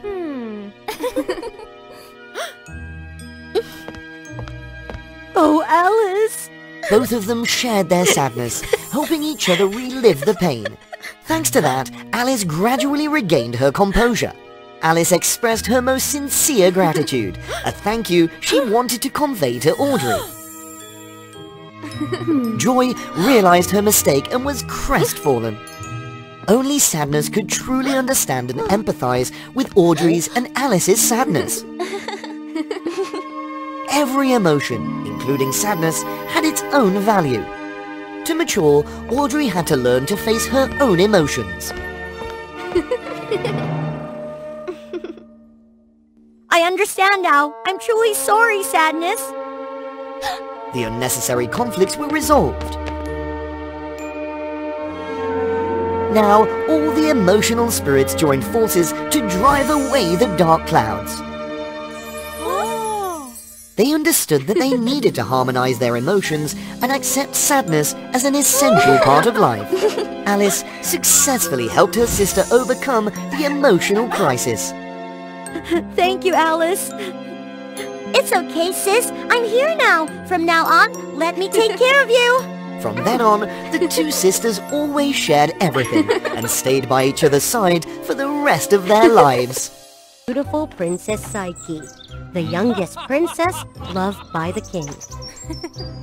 Princes of neighboring countries eagerly asked to marry her with countless precious wedding presents, but Psyche still refused. She wanted to find a true and sincere love. One day, Psyche was absorbed in following a 7-color butterfly and got lost deep into the forest. Suddenly, from the bushes came a very scary sound. Psyche worriedly ran away, but unfortunately, she was tripped over a tree branch and fell to the ground.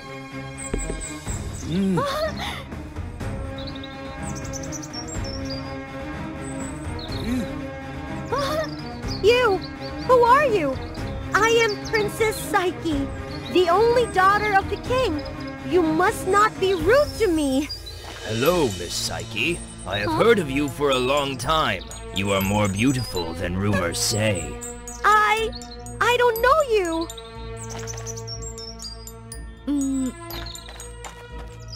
Van stretched out his hand. The vine sprouted and curled around the princess. Help me! Help me! A young man appeared out of nowhere, shot an arrow into the vines, causing Van to scream in anger. Who dares to sneak a shot at me?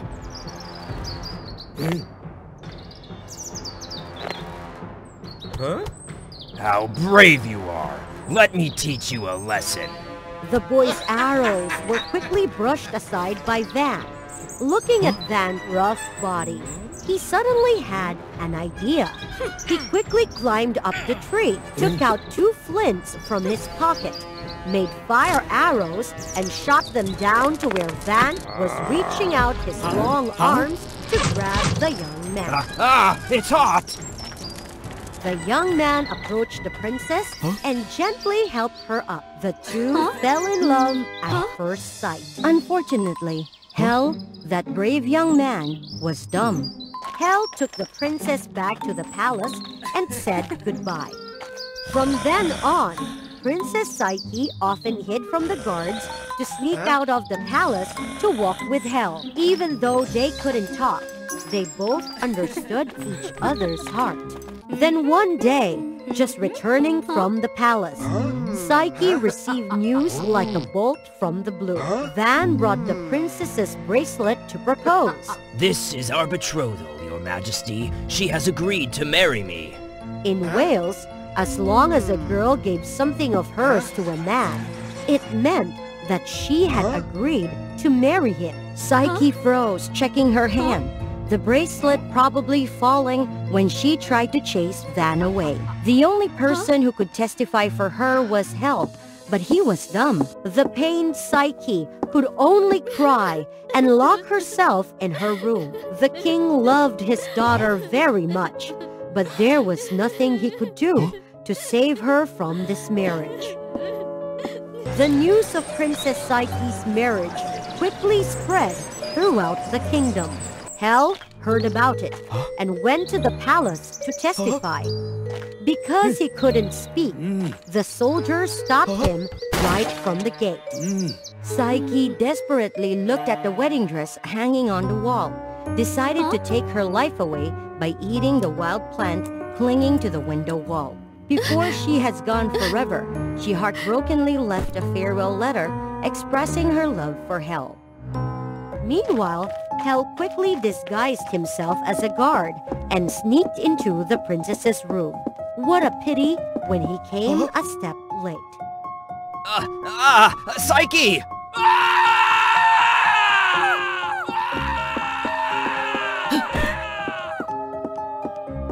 The king looked at his beloved daughter, who had left the world in pain, and he collapsed. Please take care of her body. I will find the goddess of life and ask him to connect her lifeline. Hel overcame thousands of waves to reach the sacred tree, where there were 3 goddesses of life: goddess of past, goddess of present, and goddess of future. Please tie Psyche's lifeline. I will pay any price for you to do it. But all 3 goddesses shook her heads in denial. We can't interfere with human life. You had better go home. Go to the underworld, steal the box containing the fire of Psyche's life. But it is forbidden to open that box in the middle of the road. Remember to bring a piece of cake for the 3-headed mastiff when you go through the gate. Hel bowed his head in thanks to the goddess of the past and began his journey to the underworld again. Hel, alone, climbed the pass and waded through the forest in the dark to reach the underworld, where people were afraid just hearing the name. On the way to the underworld, he passed through a forest, accidentally encountered a tiger trying to attack an old woman. He immediately raised his bow and shot. Thank you, young man. I have nothing in return.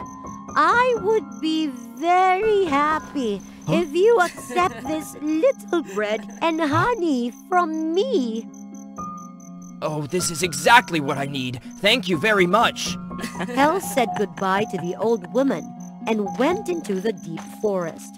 A short distance away, he came across a witch who was being crushed by an old tree. Help me! Please help me!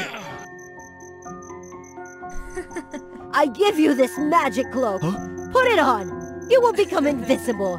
It can go anywhere if you give the order. When Hel had just walked to the door of the underworld, he heard the growl of the mastiff. Hel quickly threw a piece of bread covered with honey to the dog, causing the dog to obediently lie down to eat. Hel gently went deep inside, looking for a place to store the fireboxes of life. Among thousands of boxes, Hel finally found a box named Psyche. I finally found you. Psyche, wait for me!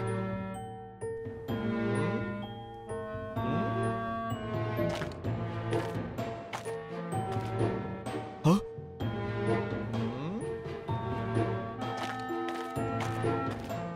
Huh?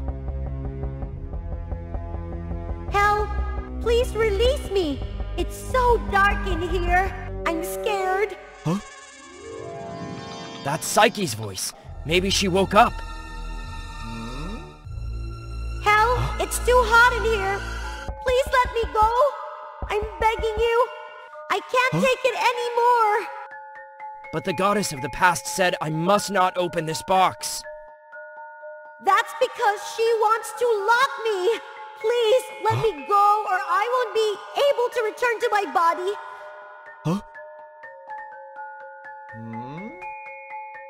Huh? Haha, I'm finally free! Huh? Get back to the box, Psyche!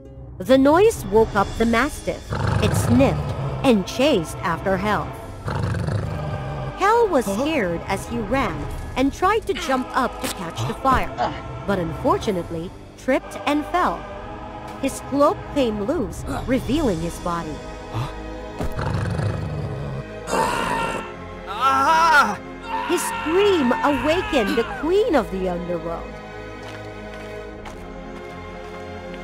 Close the door of the palace. Catch anyone who dares to come here to cause trouble. Hel was scared to see the flames floating in front of him and quickly grabbed the cloak of invisibility and threw it at the fire. Cloak, quickly bring the flame to the princess. Psyche, I love you. The cloak heard Hel's command, quickly flew up, caught the fire of life, and quickly escaped from the slowly closing door.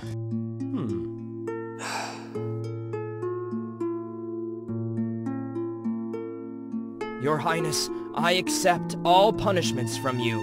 Very well. I will tell you the price of trespassing here. Hel was quickly tied to a hot copper pillar.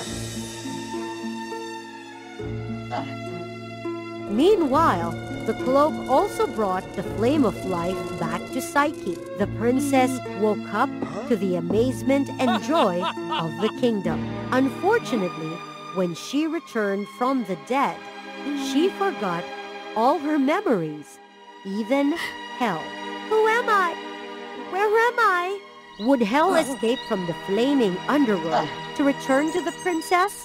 And would the princess remember the deep love that the... Having extraordinary intelligence along with the powerful wings, the goddess Athena always radiated brilliance atop the peak Olympus.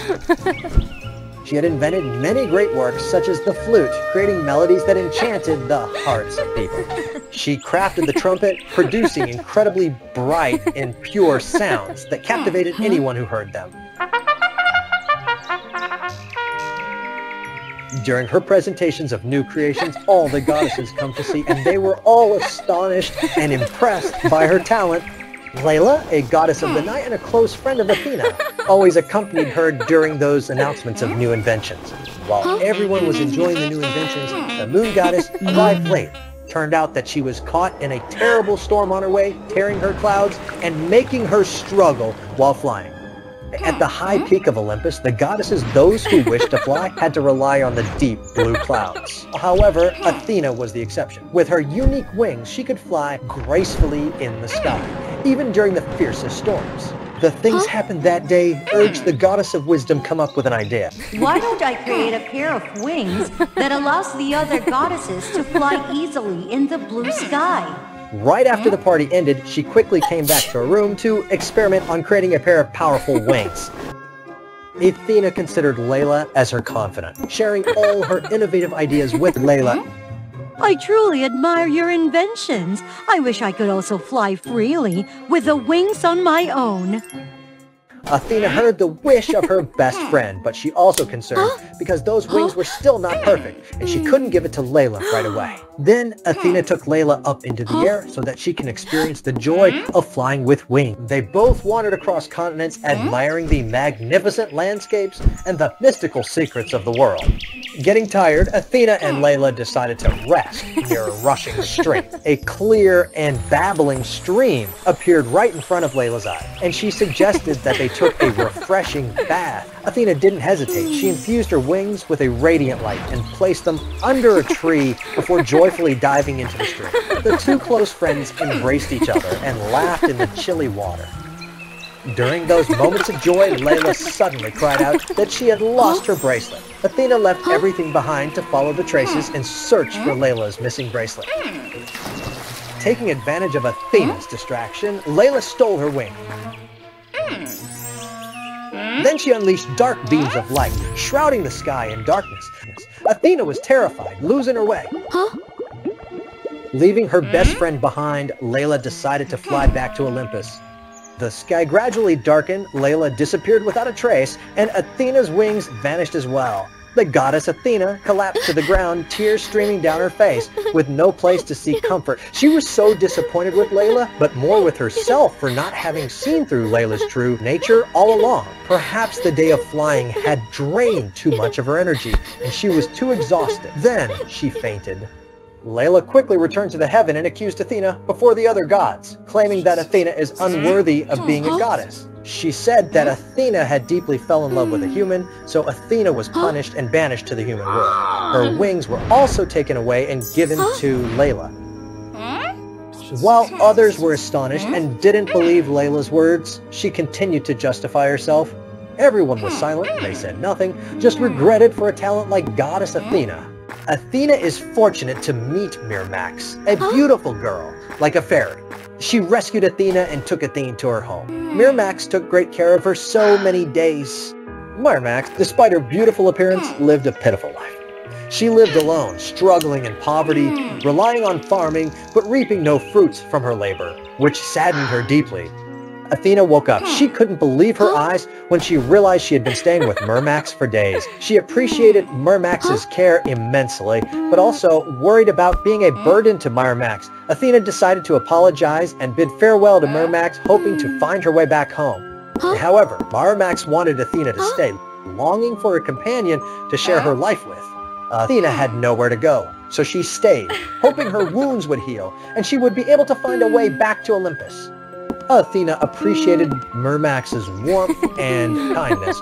However, she couldn't erase the memories of Layla's betrayal, which made her cautious and wary of everything around her. The next day, Mirmax took Athena around the village, where Athena witnessed the villagers' poor life, surviving mainly through hunting, foraging, and enduring days of hunger.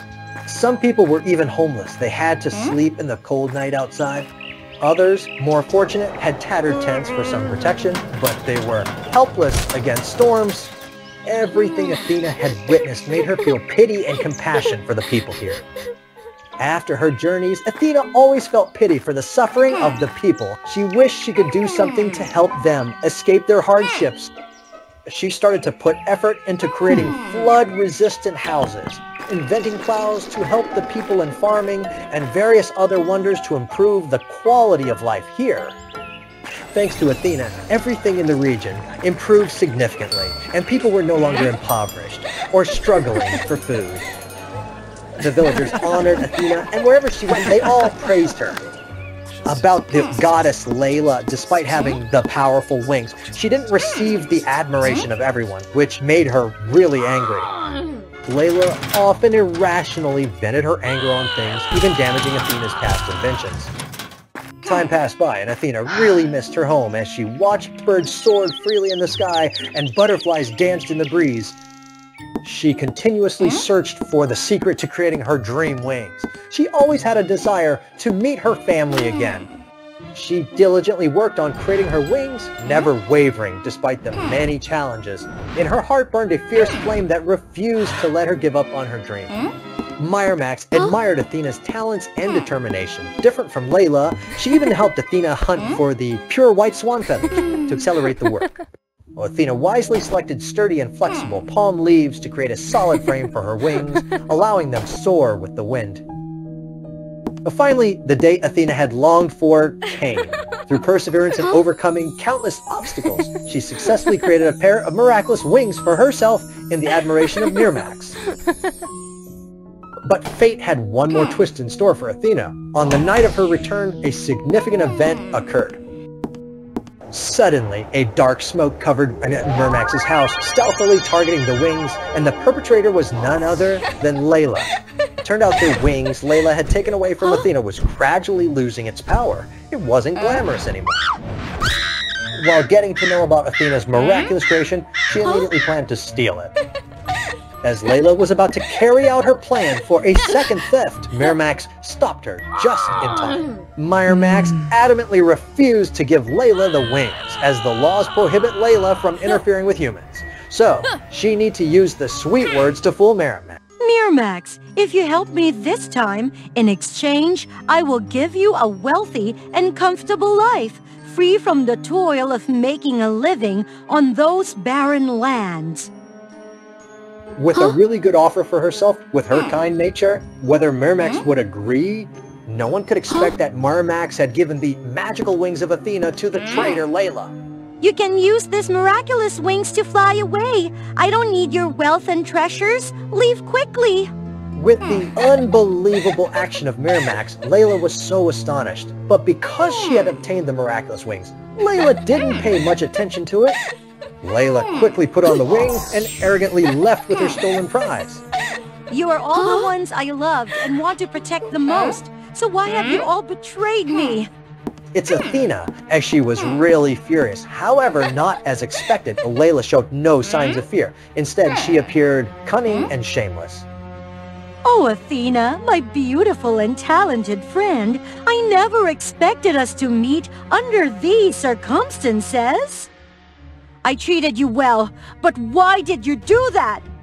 Because you're always the center of the universe, always being praised, while I'm neglected. I resent all the glory you received. Athena was appalled by Layla's nature, and in her heart, she held on to a glimmer of hope that Layla might not truly be this way.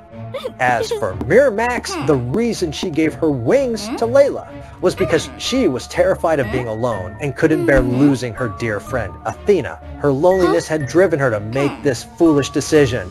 Well, Athena, you truly have an admirable confidant. Why don't you stay there forever with her? With no further words, Layla used the power of her wings to conjure a fierce storm and ascended into the sky. Strangely, her wings suddenly burst into flames and turned into dust, causing Layla to plummet to the ground. Oh, Lila, did you think I was still a fool as I once was? Everything had been part of Athena's careful plan, and it turned out she had hidden her wings meticulously. Layla's wings were just one of her flawed creations. Athena waved her hand gently, and the magical wings flew back to her, leaving Layla and Miramax astonished.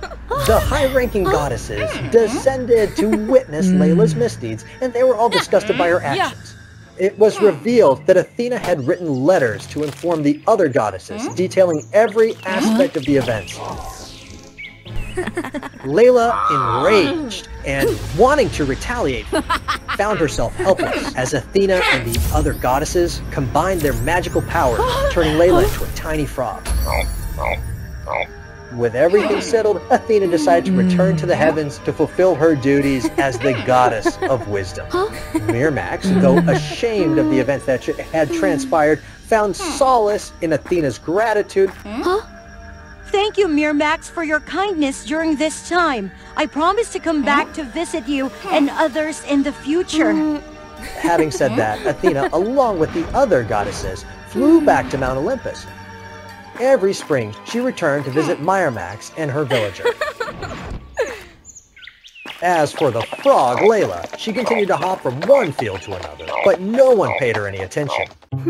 This is a timid girl who was suddenly transformed into 3 majestic gods who ruled over Mount Olympus. The beautiful goddess Aphrodite, the wise goddess of war Athena, and the bountiful goddess Persephone. Who was this fortunate lady? Nadia, come in! That's right, her name was Nadia, the daughter of Zeus and a mortal woman. Nadia's mother passed away from a serious illness, and her dying wish was for her daughter to go to Olympus and reunite with her father. Nadia, you can do it!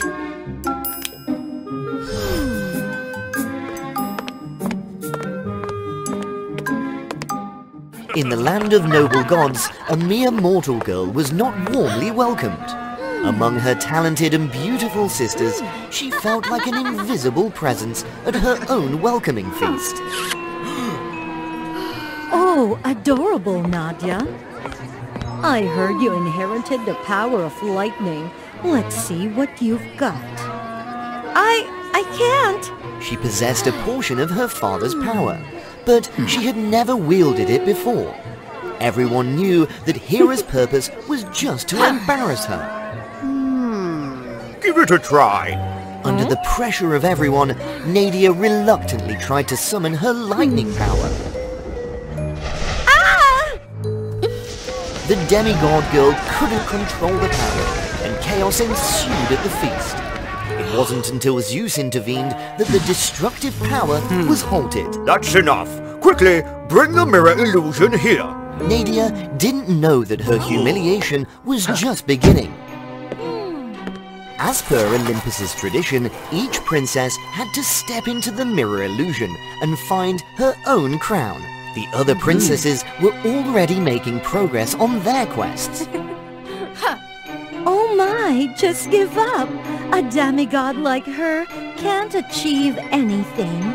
The taunts from her older sister successfully infuriated Nadia. Enough!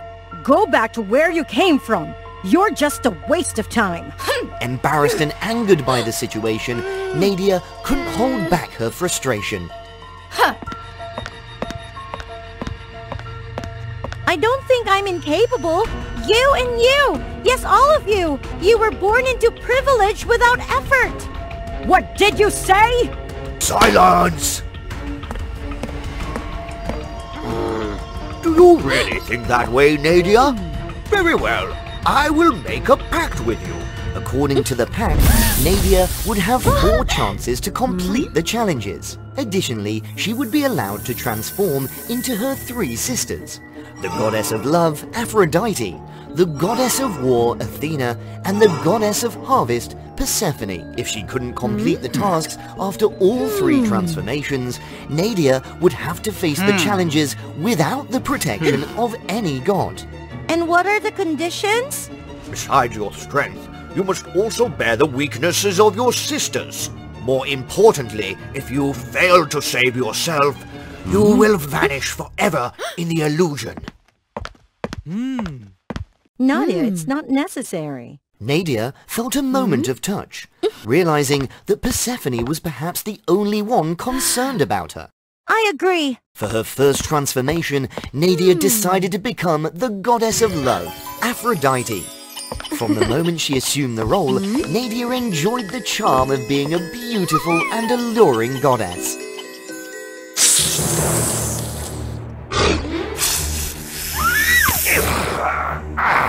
She met Leo, a kind forest deity, who was instantly captivated by her. They went on sweet dates, and for the first time, Nadia boldly used her powers, creating a dazzling rain of light that left Leo in awe. Listening to Nadia's story, the kind forest deity immediately offered to help.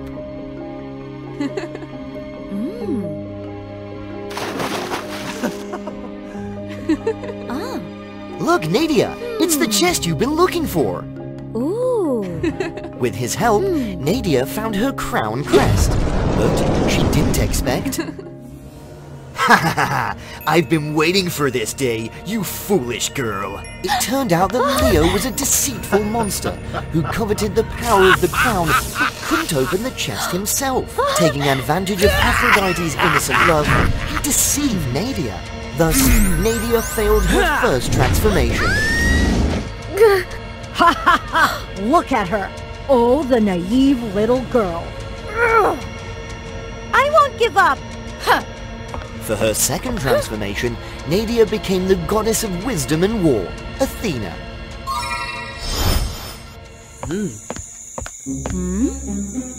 Please, goddess, save this weak soul! Nadia immediately recognized the deceitful monster. She turned the tables on him, making Leo help her find the crown. With her extraordinary combat skills and Athena's strategic mind, the demigod defeated Leo. However, the merciless goddess of war inadvertently caused the deaths of many night butterflies, the forest souls. The enraged souls rose and formed a powerful wave, attacking Nadia. In a desperate move, she used her lightning power to create a shield and bring it out. Within the shield, she deftly crafted a second protective barrier. But even with the combined power of her shield and lightning, it was not enough.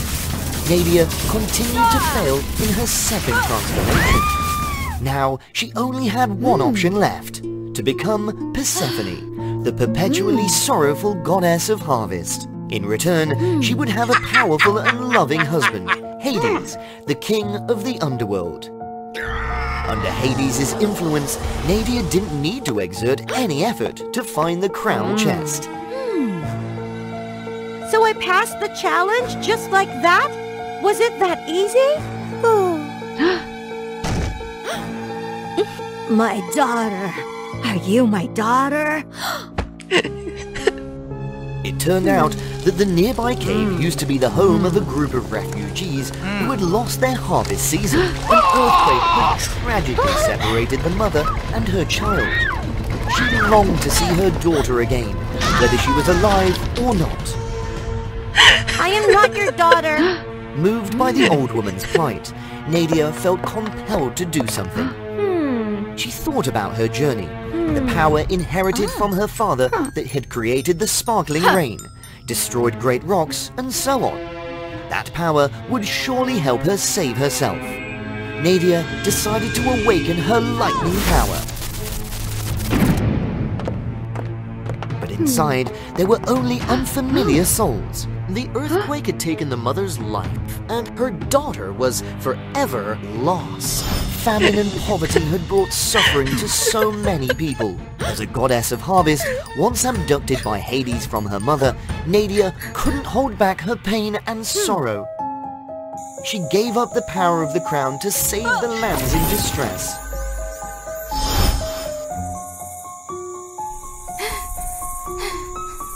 So it's over. Nadia was now left with one final choice, to be herself, a demigod with no divine protection. With her past experiences in mind, she didn't fall for Leo's tricks. As Leo saw his plan backfiring, his true face was revealed. Nadia fought back with her lightning power. Yet, victory seemed out of reach. You gods have only so much power, right? Oh no, you demigods! Taste the revenge of the demigod!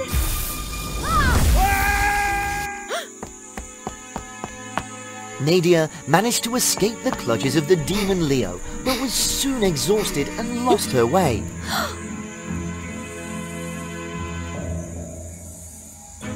Hey girl, you're looking for the box containing the crown, right?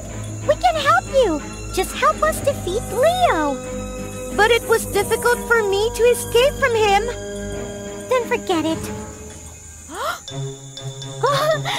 Finally, Nadia agreed to cooperate with the Fireflies. With the Fireflies' guidance, Nadia was led to a high mountain where her crown was placed. However, Leo had followed the light and arrived ahead of her. Come here, don't be afraid. Help me open this chest. Just open it. Then you can transform into any of your sisters, and I can help you with that. Really? In the pitch dark night, Nadia, in a trance, followed Leo's instructions. At this critical moment, Nadia suddenly remembered her poor mother, who raised her with great effort. She also thought of her newly met sisters. Aphrodite, alluring but easily deceived. Athena, powerful but lacking empathy. Persephone, always melancholic due to her wicked husband. Even as gods, they had weaknesses. If she belittled herself, she couldn't expect recognition from others. Nadia refused to be defeated in such a manner.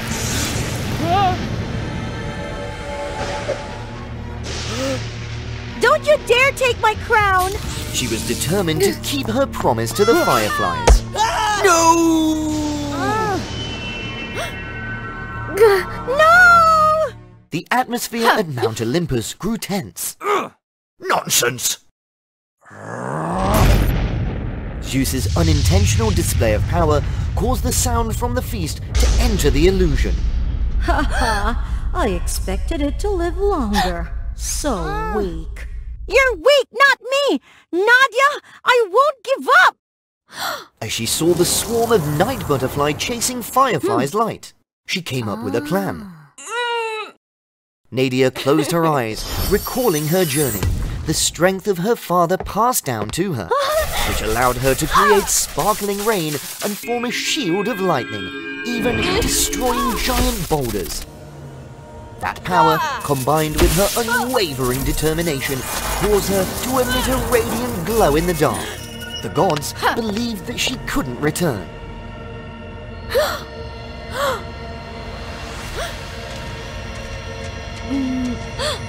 Nadia! Nadia! Surrounded by a glowing dome, Nadia had successfully attracted the swarm of night butterfly who saved her life. Nadia returned safely and finally gained the recognition of the gods and her family. With extraordinary perseverance and courage, she became the 4th princess of Mount Olympus. Let me know in the comments which transformation you like the most!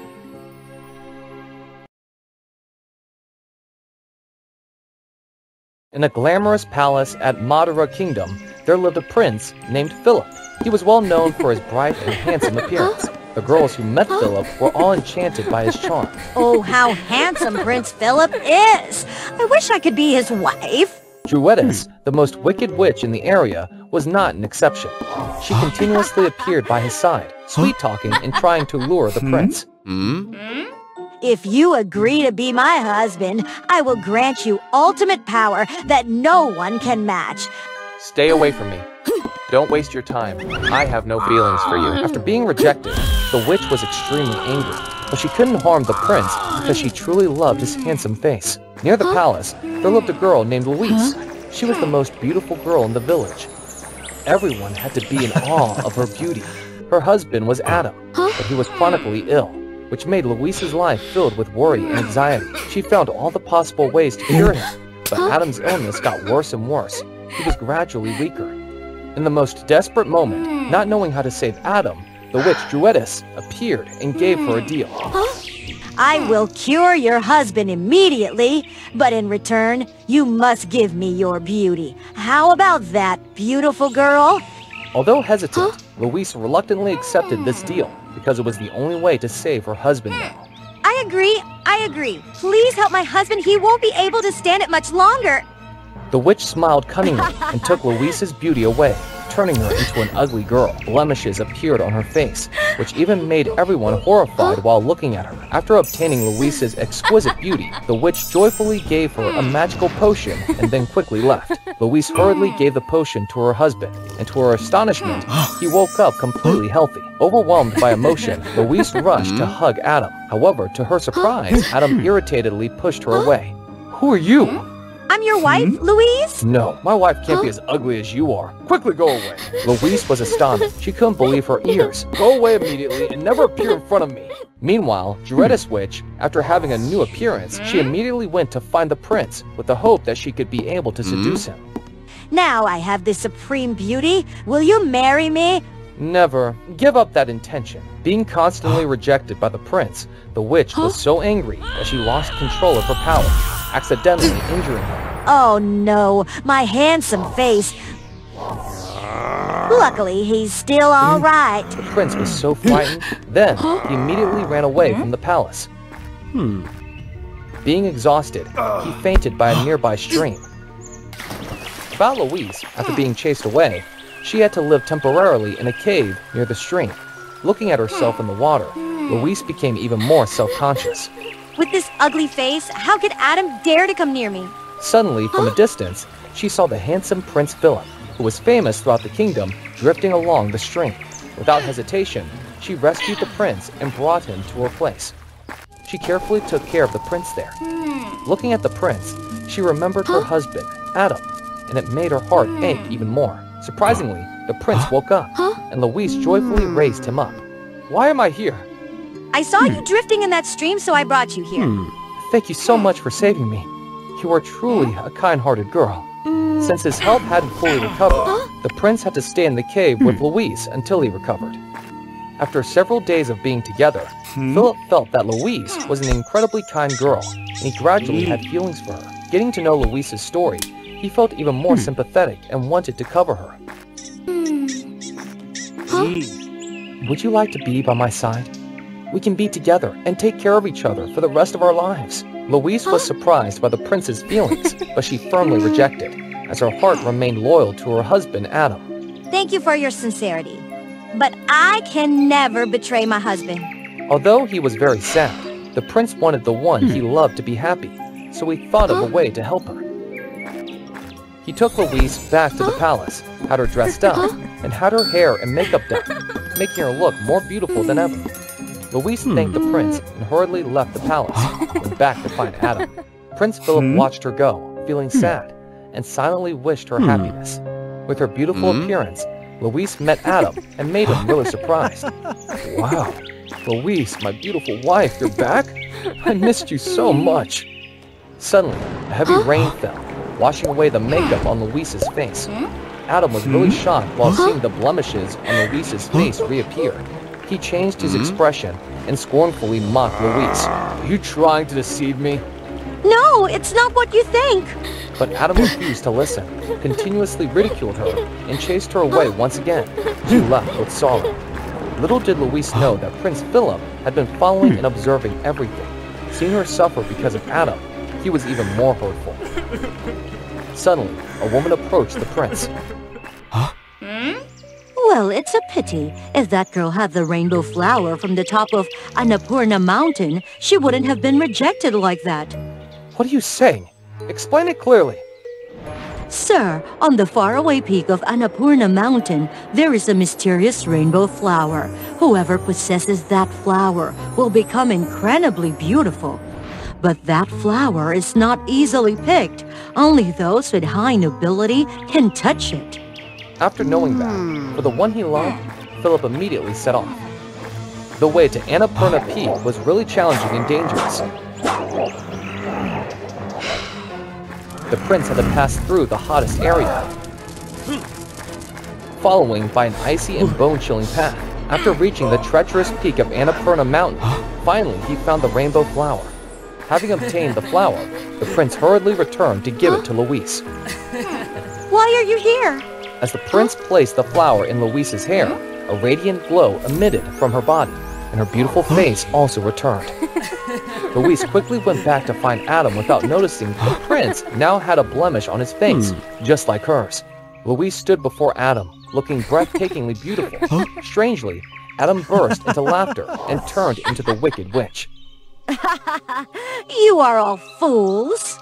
She stole the flower from Louise's hair and placed it in her own. She immediately became beautiful. Turned out, the power to steal the beauty of ordinary people only had a temporary effect on the witch. Only the rainbow flower could grant her eternal beauty. And the rainbow flower could only be picked by those with pure heart. So, she had planned to deceive the prince to take it for her. Adam, my husband, where is he? What have you done to him? Are you still thinking for that worthless man? All he wanted was your beautiful face. A little seduction and he easily fell into my trap, giving me his face. He probably won't dare to come back with that ugly face anymore. You are so foolish to believe that he truly loved you. True love was right in front of you, but you couldn't see it. You and Philip are both foolish. At that moment, Louise hurtfully realized it all. Because of her blind and loyal love with Adam, she hadn't been able to feel the love of Philip for her.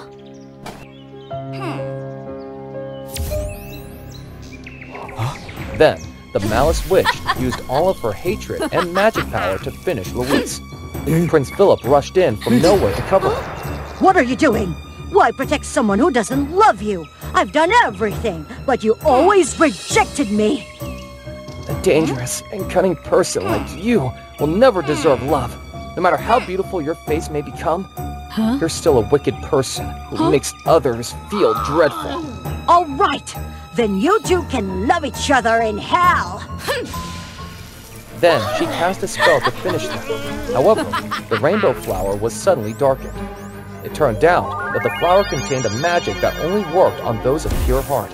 For those with evil intentions, it had the opposite effect. Under the power of the flower, the wicked witch completely vanished into dust, to the astonishment of Louise and Philip. In the end, Louise was deeply moved by Philip's sincere love. Once again, Philip proposed to Louise, kneeling down to ask for her hand. I'm no longer the handsome prince, but I still love you with all my heart. Will you be with me for the rest of our lives? Yes, I agree. Sorry, and thank you for everything. What would happen if a bride passed away right before her wedding? She would become a ghost bride. Let me go! I'm innocent! Bride Samara was kidnapped right before her wedding. Release me! Set me free! Who are you? While struggling with the kidnapper, Samara accidentally fell into a ravine and passed away.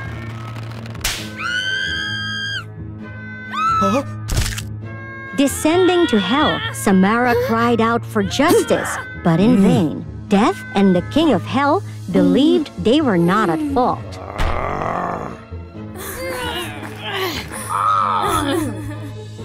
After 100 years of incessant cries, refusing to be reborn or to transcend, the king of hell personally examined her.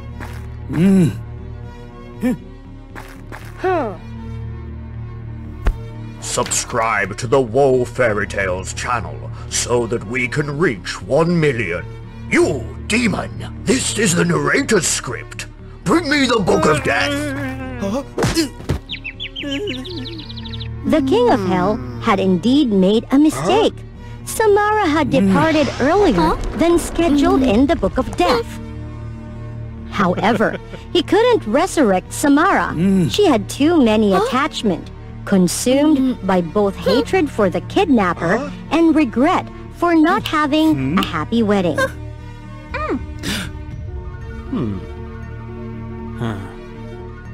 You need to resolve all of your eager desires so that I can bring you back to life. Find the kidnapper. If he's no longer alive, find his descendants and bring them down here to pay for his deeds. That way, you will be able to resolve your revenge. According to the law of yin and yang, Samara had only 3 months in the mortal realm. Beyond this deadline, her soul would vanish forever.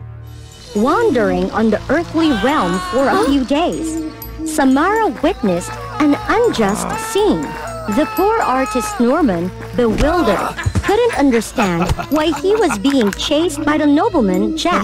Samara couldn't ignore this scene. Hey, are you a ghost? Can't you tell? And why is that guy chasing you? It turned out that Norman's ancestors owed a debt to Jack's ancestors. Jack often used this old debt to pressure Norman. Thank you for saving me. Is there anything I can do to help you? Having little memory of the mortal realm, Samara needed Norman's guidance.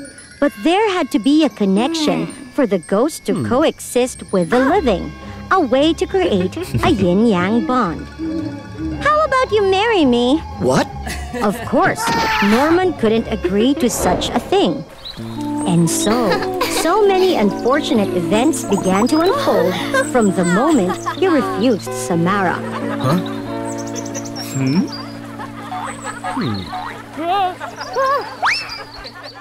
Determined to make Norman pay, Samara caused mischief to force him to marry her.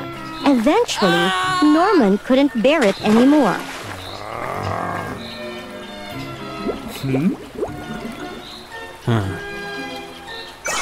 What are you thinking now?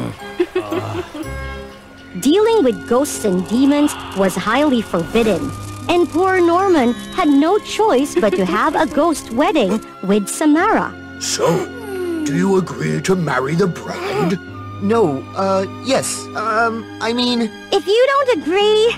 Yes, I agree, I agree. Norman's life changed from that moment on. Living with a ghostly wife was certainly not an easy task. What are you doing? There were many conflicts between the mortal youth and the 100-year-old ghost. How rude! How dare you! I'm over 100 years older than you! Who knows if goats even take baths? He plays the instrument so well. I wish he were mine. Numerous funny and amusing situations occurred between the two of them. Sorry, ladies. I have to go. He plays the instrument so well. Oh, I wish he were mine. Don't be jealous like a child. Things happened strangely when one day Jack appeared again, causing trouble for Norman. Witnessing that scene, Samara recalled the time that she had been harmed by an evil person in the past. Huh? What are you hiding in there?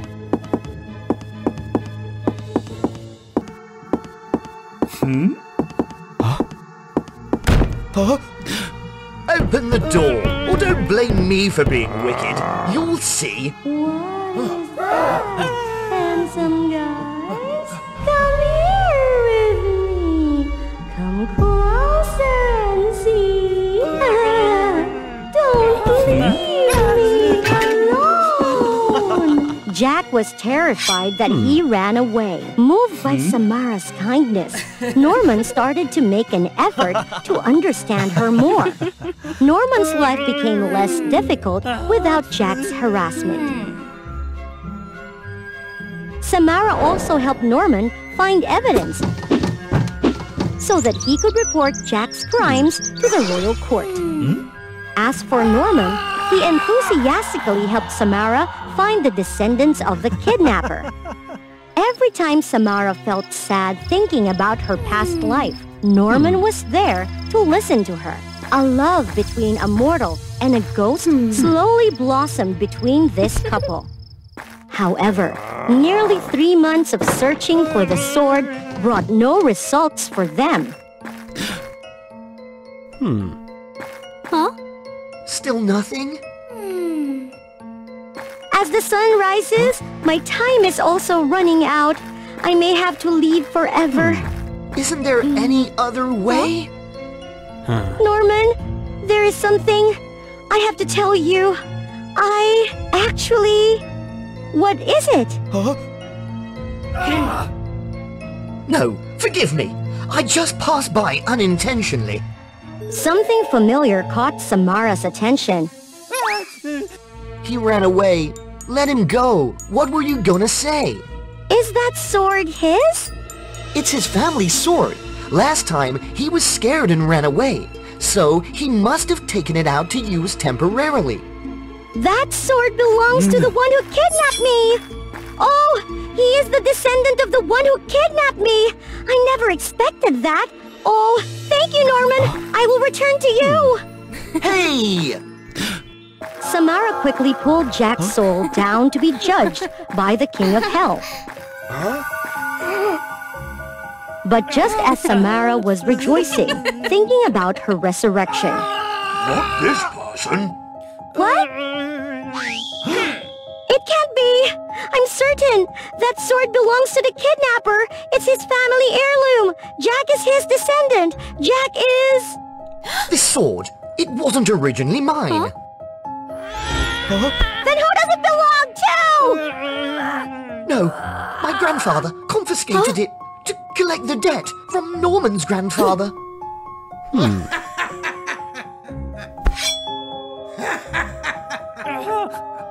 What? How is that possible? Norman!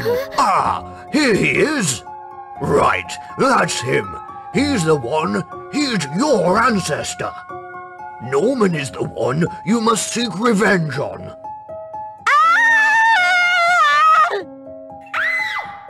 Consumed by hatred, Samara flew back to the mortal realm to seek revenge on Norman. Huh? What should I do now? Norman, visiting the graves of his ancestors, unaware of what was about to happen. Is this the grave of your ancestors? Samara? I thought you'd had... I thought so too. In her frenzy, Samara explained everything, blaming Norman and his ancestors for stealing her life away. You must pay for your life! I will drag you to hell! I accept. As long as you can live, my ancestors have wronged you. I will bear their sins in their place. Samara suddenly snapped back to her senses. How could she harm such a kind-hearted person? Someone who had given her a period of happiness she had never experienced before. No! How could I? You have done nothing wrong. I cannot harm someone who cares. Samara! No, the sun is rising. Please take me to hell, Samara. There's still time. Please. I'm sorry, Norman. Norman's life seemed to return to its previous state. As for Jack, the King of Hell told him everything before sending him back to the mortal realm. He's still alive, which means the female ghost is gone, according to my plan. You can't hide anymore! Come out! It's not the time now. How dare you! What about the handsome guys? Come here with me. Come closer and see. Ah! It can't be. That ghost must have vanished, right?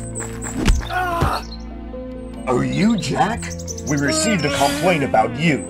Where are your companions? Catch them! Oh, Samara, I thought so too. It turns out, at that moment, I didn't actually vanish.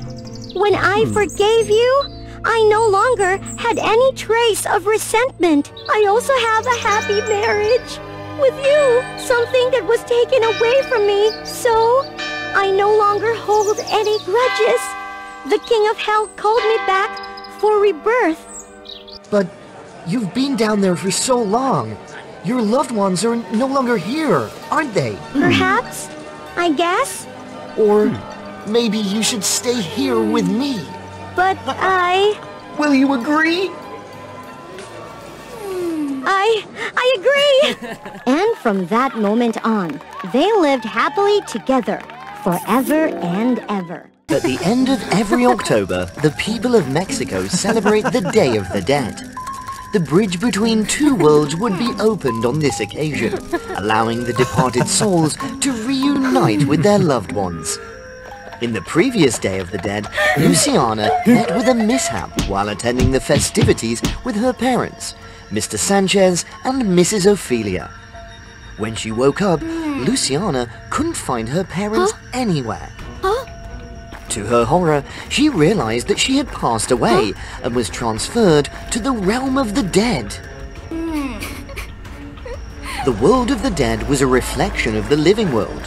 Luciana returned home and found only her deceased grandparents. Her parents were not there. How can I return to the living world? I have something to tell my parents. The bridge is closed. You must wait until next year's festival. But Luciana, please don't go back to the living world. Luciana couldn't bear to listen to her grandparents' words. A year flew by, and the Day of the Dead came again. Young souls like Luciana had to depart before the older ones. Despite the obstacles, Luciana was determined to return to the living world. I can no longer stop you. Don't do anything that you will regret. I understand. Following the bustling crowd of spirits, Luciana arrived at the boundary between the two worlds. Hey, stop right there, young lady. Those with ill intentions toward their loved ones are not allowed on the bridge, and the death goddess sensed something in Luciana. Oh, I mean no harm. I just want to meet my parents. Please believe me. The death goddess wanted to test Luciana's heart. Bring me 3 items that evoke memories between you and your parents. Then I will believe in your sincerity. You must be quick, as the bridge will close soon. Luciana remembered a place closely associated with her mother Ophelia. It was her grandmother's restaurant. Luciana reunited with a deceased chef who reminded her of Ophelia's famous tacos. But no one knew Ophelia's recipe except Luciana. She tried to recall the times her mother took her to the restaurant. Gradually, Luciana remembered how to make the famous dish. And she remembered the times when her parents argued over Ophelia devoting too much time to the restaurant. Finally, Luciana succeeded in making her mother's famous tacos. So, she had the first item. To meet the deadline of the death goddess, she hurried to the next place, the bullfighting arena. Mr. Sanchez, Luciana's father, was a skilled bullfighter. Luciana easily found her father's bullfighting cloth there. When alive, she used to come here often to watch her father perform. Mr. Sanchez always mesmerized the audience with his talent. And like Ophelia, he became too immersed in his work, gradually forgetting his family. Luciana just wanted to leave this place quickly, but little did she know.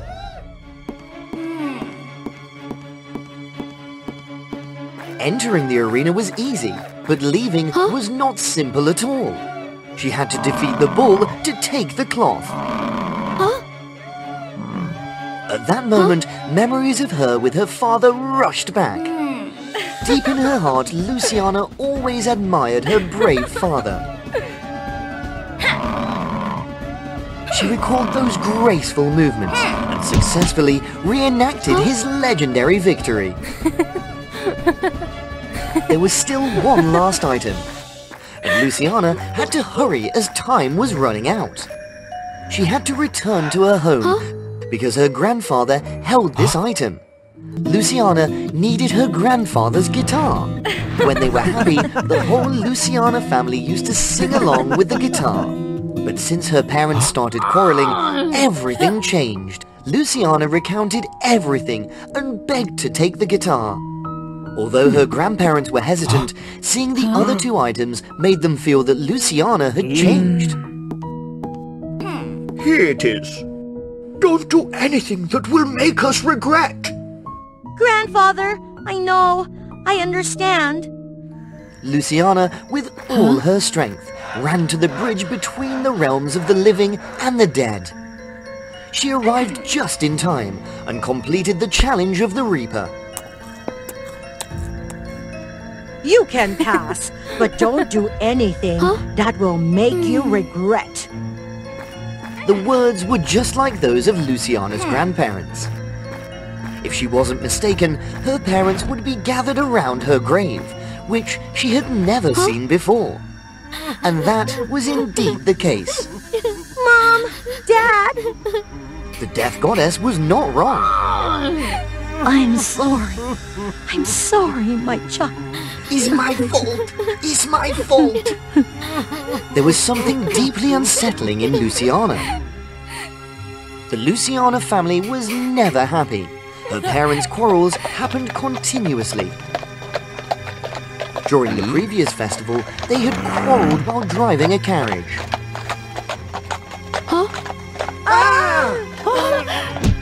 and it was their carelessness that caused the accident long ago. Luciana wanted to return to the living world to resent her parents.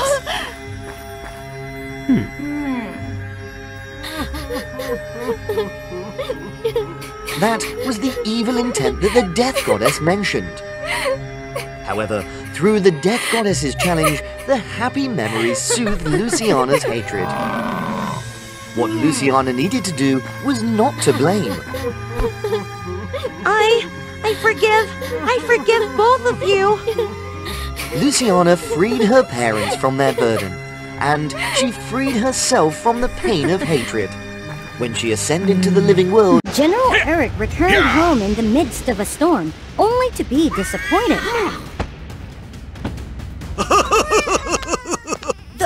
The baby is a girl. A warrior's lineage doesn't need a daughter. In Asgard, the land of the Norse gods, becoming a warrior was an honor, and men were highly regarded for it. One day, I must become a warrior like them. If you subscribe to WOA Fairy Tales channel, who knows, you might become like them. I'm not falling for that. Women in this land were coldly treated, like Valkyrie, who served the gods as a swan dancer, a job considered beneath warriors. Beautiful, but a bit weak. Only for women. Back at home, Valkyrie was always coldly treated, in stark contrast to her younger brother Edgar, a warrior in the Asgard army, who received their father's attention and rigorous training. Although he wasn't particularly skilled. Get up! If you continue like this, you'll never match Ragnar. And you, prepare a Pegasus for your brother. Hurry up! With a strong passion, Valkyrie secretly practiced every night. She even excelled over her younger brother. Excellent! Practicing tricks again? Do you intend to destroy your brother's things, huh? Women can't be warriors. Why? Why do you have a... Valkyrie remained determined to pursue her dream. Her opportunity came when the supreme god Odin wanted to establish a new battalion. The victor of this battle will be the first of the battalion. I will grant them immortality. Edgar enrolled in the selection contest under their father's pressure. Father, I want to participate too. Doesn't everyone have the right to do so? To allow his daughter to participate, General Eric was worried about losing face. If you can defeat Edgar, do whatever you want. So Valkyrie and her younger brother competed against each other. Following the contest's rules, the first one to touch the ground loses. The dancer completely overwhelmed her warrior brother.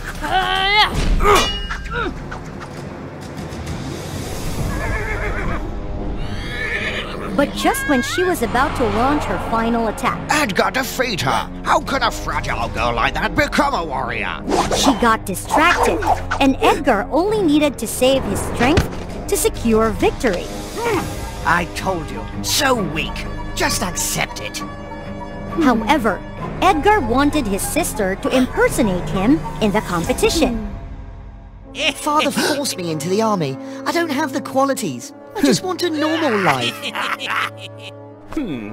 You lost because you were distracted. You're better than me. Every night, I saw you training.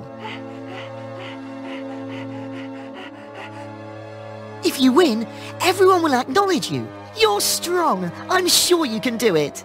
Huh? All right, I agree. Hide here. You're safe with my friends. Put on this helmet, and no one will know who I am. Valkyrie easily disguised herself as Edgar, as he wasn't very tall.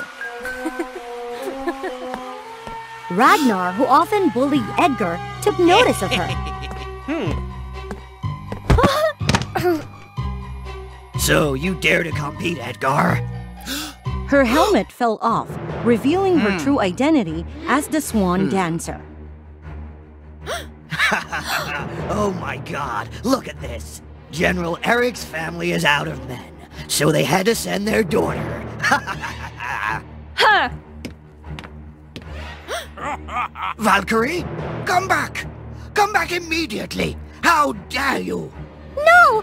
I absolutely won't! Dear Lord Odin, is there any rule that forbids women from participating in this contest? Indeed, you are allowed to participate if you have a Pegasus and armor. Huh?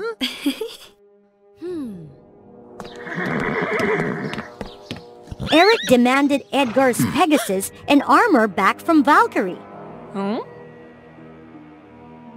Please, can someone lend me armor and a Pegasus? Let her borrow him to mess around, huh? Not happening.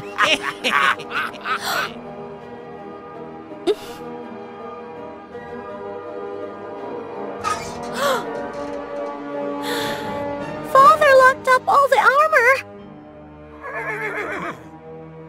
Your wings aren't fully healed yet. How can you fly?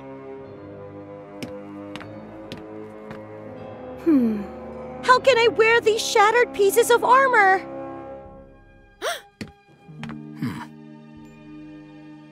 With no other choice, Valkyrie had to bring her father to where Edgar was hiding.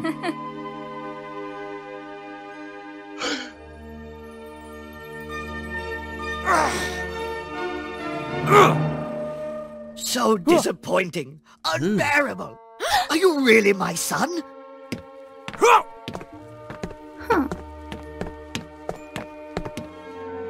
the end, I couldn't do anything. Do I have to do things I don't like for the rest of my life? Looking at her swan dress, the dancer suddenly had a crazy idea. In the arena, Ragnar had defeated many opponents, including Edgar. What's this? Why are you all so weak? Not a shred of masculinity. Who's next? Is there anyone brave enough to challenge me? If no one dared to challenge, Ragnar would be the victor. So the winner is... I challenge you! What's this? Isn't this a stage for you, dancer? Valkyrie used her swan dress to create a new set of armor and heal her Pegasus. I beg you, come back! Don't embarrass me like this! Is there anyone else brave enough to challenge me besides this dancer? Get down! He's really strong! You won't stand a chance! I'm at a complete disadvantage here! You're strong! I'm sure you can do it! Valkyrie, Swan Dancer, daughter of Eric, I challenge you! Approved! The battle begins! Yes, ladies and gentlemen, on the other side of the arena is the most feminine warrior in the history of Asgard. Ragnar couldn't believe that the feminine warrior immediately overwhelmed him. Too fast? How? Since when? That's right, a woman, a little girl. She's wearing that lightweight swan outfit. That's why she's so incredibly fast. Ragnar's overconfidence in the dancer nearly cost him dearly. Many times, Valkyrie could have defeated him if not for a stroke of luck. Alright, not just anyone can do this. Thanks to her agility, Valkyrie easily dodged the bulky warrior's attacks. Where is she? Where did she go? The battle raged on, stunning the audience with its intensity. Impossible! Is that Valkyrie? Nevertheless, she couldn't dodge forever. Surrender! Your arms can't wield a spear anymore! Valkyrie! Valkyrie! Valkyrie! Valkyrie! The brave ballet dancer boldly charged at Ragnar, dropping her spear to everyone's surprise. Soaring up like a swan, she pulled her opponent down. Valkyrie was supposed to be the one falling. Is that a bird? Is that a Pegasus? It's Valkyrie! My daughter Valkyrie! Valkyrie utilized the flying capabilities of her swan dress.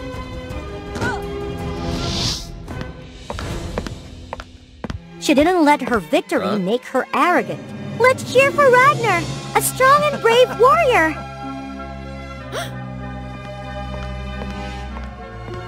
Valkyrie had changed the perception of women.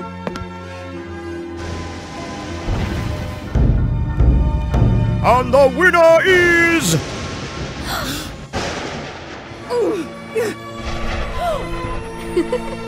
Valkyrie. She was granted immortality and became the first leader of this battalion. She became a protector, searching for the bravest warriors. A trainer.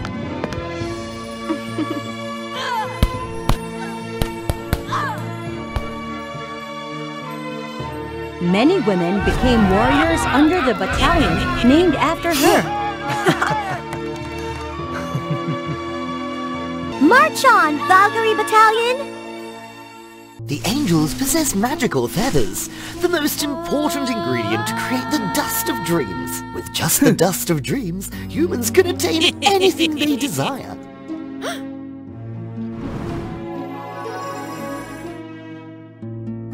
Today, I must capture an angel and not make any mistakes. This time, Sarah won't escape my grasp. Why is the angel Sarah being pursued? Why do humans need the dust of dreams? Stay tuned and subscribe to WOA Fairy Tales to find out more. Today's story takes place in the Evergreen Kingdom. Contrary to its name, the ecosystem here has suffered severe pollution. Humans only focus on logging and hunting mythical creatures. Unable to bear the terrible living conditions, the people of Evergreen Kingdom retreat into beautiful dreams. Well, only those who can afford it can buy the dust of dreams. Our main character is the angel Sarah. Her kind is frequently hunted by humans. Humans covet Sarah's wings because they are the only thing that can help humans escape reality. The hunter is brimming with confidence. Today, he won't return empty-handed. But lucky for Angel Sarah, she avoids a dangerous lightning bolt by stumbling upon a hidden rock. When the hunter Jeopard arrives at the scene, he instinctively pauses. Before him lies the wasteland of an ancient relic, even with prey right in front of him. The Jeopard doesn't dare to trespass into this difficult-to-enter place. The wasteland of the ancient relic used to be a lush, fertile land where humans, angels, and mythical creatures lived peacefully. Under human devastation, the once peaceful land now consists of endless sand dunes, toxic waste rivers, and mutated forests. Help!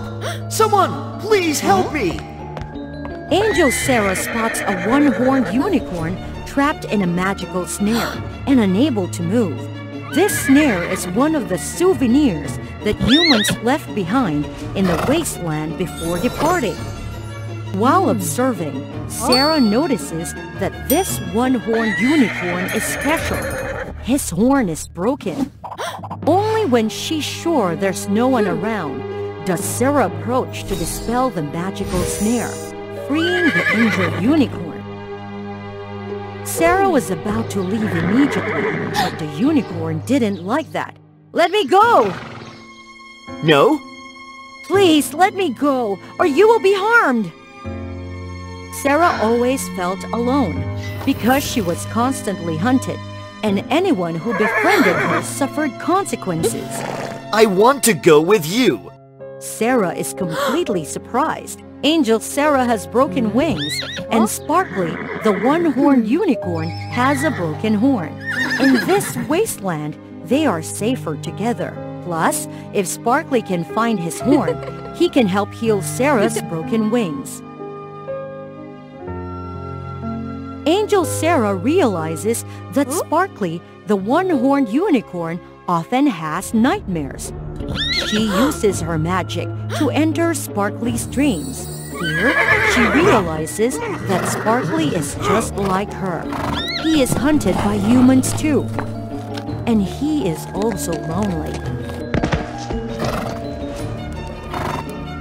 Understanding Sparkly's plight, Sarah embraces him and dispels his nightmares. For the first time in a long while, both Sarah and Sparkly have a peaceful sleep, but unfortunately... Today's my lucky day! The hunter Jeopard has caught up to the two of them. This time, he has brought a magical binding rope and quickly captures Sarah and Sparkly. Suddenly, there's a strange noise in the forest. Behind the trees, pairs of eyes are watching the hunter. Suddenly, some monsters appear. They overpower Jeopard, rescuing Sarah and Sparkly. When Sarah and Sparkly wake up, they find themselves on a strange island. The monsters are approaching, making Sarah and Sparkly fear for being harmed. It turns out these monsters are one-eyed octopus, peacock, and green snakes. These mythical creatures are descendants of the ancient relic's inhabitants. Initially, they were just octopuses, fish, or gentle snakes. But to adapt to the toxic environment, they had to evolve. These creatures teach Sarah and Sparkly how to survive in the wasteland. The octopuses can purify dirty water into clean water. The peacock can use their tails as air purifiers. The green snakes can turn venom into sweet nectar for nutrition. While Sarah and Sparkly are enjoying getting to know their new friends, the hunter Jeopard are facing hardships. He had run out of water. If you can't catch the angel, don't bother coming back! Will Jeopard the hunter survive this crisis? Sometimes, villains get lucky. Jeopard is rescued by a stranger. This person is Azor, a hunter specialized in the wasteland. Azor is the one who took Sparkly the one-horned unicorn's horn. Fate brings them together, and the two hunters decide to cooperate. The two hunters, Jeopard and Azor, quickly find Sarah, Sparkly, and the group of friends. They launch a surprise attack, leaving everyone defenseless. Sparkly saves Sarah, but is quickly recaptured. Sarah and her three animal friends are forced to flee.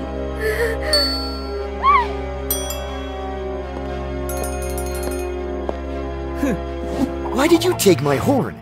If you wanted a cure, you could have just asked me. Azor hesitates and doesn't answer Sparkly's question. While Sarah and her three animal friends run away, they accidentally stumble upon an ancient relic. Inside the relic is a magical crystal flower. Sarah curiously touches the crystal flower, and suddenly, the flower shatters into dust. In the astonishment of everyone, on Sarah's hand, 5 magical seals in the shape of flower petals appear. The relic unexpectedly collapses. Everyone panics, clinging to each other. Sarah unintentionally activates her new magical ability. She instantly teleports herself and her 3 animal friends to safety. It seems that the condition for instant teleportation is that Sarah must touch the target and have a specific destination in mind. Let's go back to rescue Sparkly. Her animal friends fully agree with Sarah. They extend their hands, touching Sarah's hand. Immediately, Sarah and her 3 animal friends teleport to where the 2 hunters are. This time, the group easily defeats the 2 hunters. Sarah has the power of instant teleportation and is no longer afraid of the Jeopard's lightning. Her animal friends are skilled in the terrain.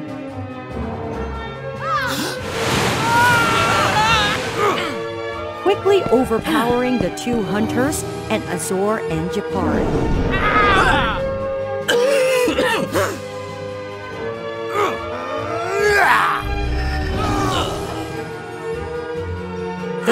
rescues Sparkly and regains his horn. Sarah places the horn in Sparkly, and it heals as if it was never broken. The group is overjoyed for their victory, but the two hunters are not. I'm sorry, we're not bad people. That's right, we're not bad. Then why were you chasing Sarah and me? We were just following orders. That's right, now the human city is completely polluted. We live in hardship and can't find jobs. So that's why we became hunters. We really didn't want to hunt you. But if we didn't, our masters would punish us. Alright, you two, stop talking. I don't believe you. Come on, Sparkly. I don't need to be at odds with them. Can you heal my wings? Thanks to Sarah's gentle persuasion, Sparkly forgives the two hunters. He uses his unicorn magic to restore Sarah's broken wings. Actually, I have a secret. Suddenly, a huge burst of magical energy emanates from Sarah's wings, transforming the entire wasteland of the ancient relic. Trees grow lush and abundant, blooming with sweet fruit. The polluted rivers are cleansed and become clear and pure. Finally, a magical barrier is erected. From now on, no evil can trespass here anymore. Our angels have always possessed extraordinary abilities, but humans were too foolish, thinking only of grinding our feathers into dream dust. Our angels have also lived in hiding due to your greed, concealing our true power. But now, I have these good friends. I will do my best to protect them. However, I will also forgive you. Sarah extends her hand to touch the hands of the two hunters, giving each of them a flower-shaped seal. Why are you doing this?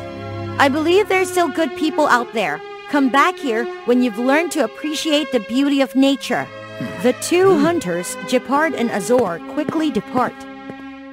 Sarah, Sparkly, and their animal friends live. The moment a child is born is the most marvelous and sacred event for a mother. However, for this mother, it's only half of the truth. These are the twin flames of love and hatred, Mila and Chloe. The imprint of twin flame power has been placed upon them. They are two parallel souls, forever bound to each other, able to understand each other's emotions and experiences. Please subscribe to WOA Fairy Tale to follow the story. There's an age-old rule: love gives birth to hatred.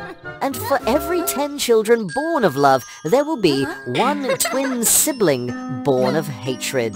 Chloe and Mila had contrasting childhoods. Chloe couldn't make friends or get along with anyone. Mila, on the other hand, was incredibly cheerful and friendly, easily winning everyone's love. Mila received all the love and attention from their mother, while Chloe only received indifference. This neglect only amplified Chloe's negative emotions.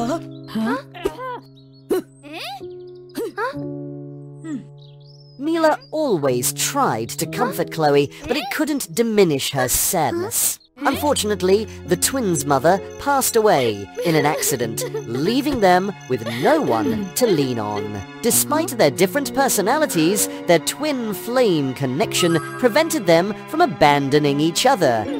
As they grew up, they both started working at the Human Life Union, an organization dedicated to helping humans deal with complex emotions. Working together, they often clashed. The world would be better if people loved each other. But without hatred and ambition, humanity can't progress. The conflicts escalated, leading to them no longer talking to each other. Everything changed on their birthday. Is this a resurrection stone? Yes, it can bring back the deceased for 24 hours and is activated on the owner's birthday. That's incredible. Thank you so much. If you ever need assistance, come to see this wizard.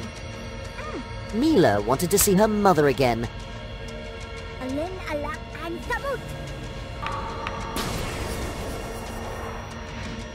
There were many things she wanted to say to her, especially a belated farewell.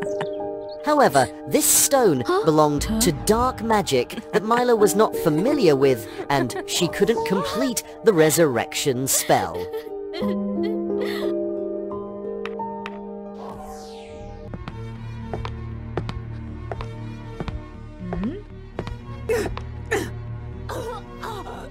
What on earth is she doing? When Chloe arrived, she found Mila packing to meet the wizard and get a second stone.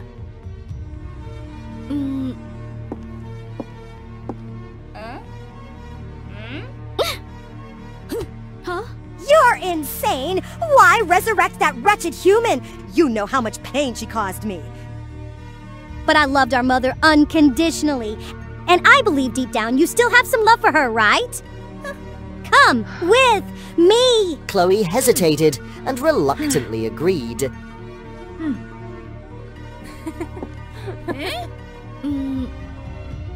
I'll destroy that stone with my own hands! She doesn't want any more emotions or memories about that terrible human. Both of them were unaware that a group of vengeful fairies had been secretly observing them.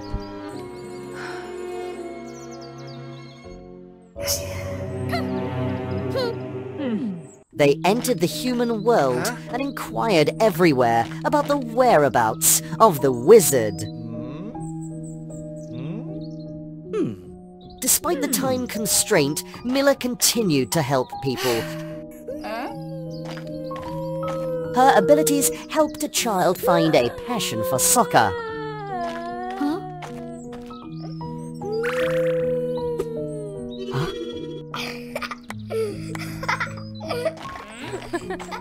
A mother used all her willpower to get to the hospital in time.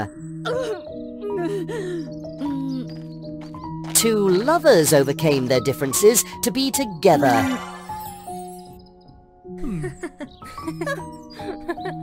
What do you see? This world needs love.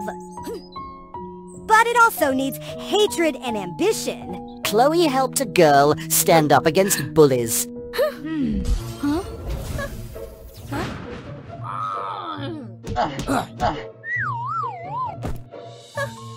And a police officer successfully caught a robber. Both of them began to understand each other's importance and the necessity of balancing their abilities. Along the way, they reminisced about the memories they shared with their mother. Although Mom criticized me and showed favoritism, it motivated me to excel.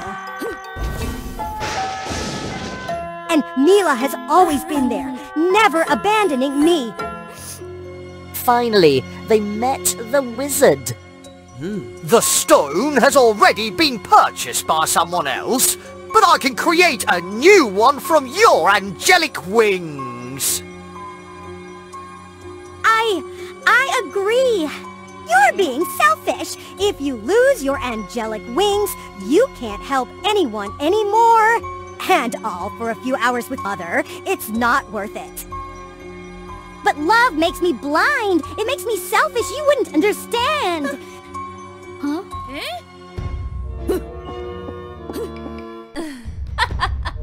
At last, we've caught up with you. These vengeful fairies were once troublemakers expelled from the fairy realm. They wanted to capture Mila, eradicate all twin flames of love, and seek revenge. Their former colleague was their ally, and it was all part of a wicked plan. Stay away!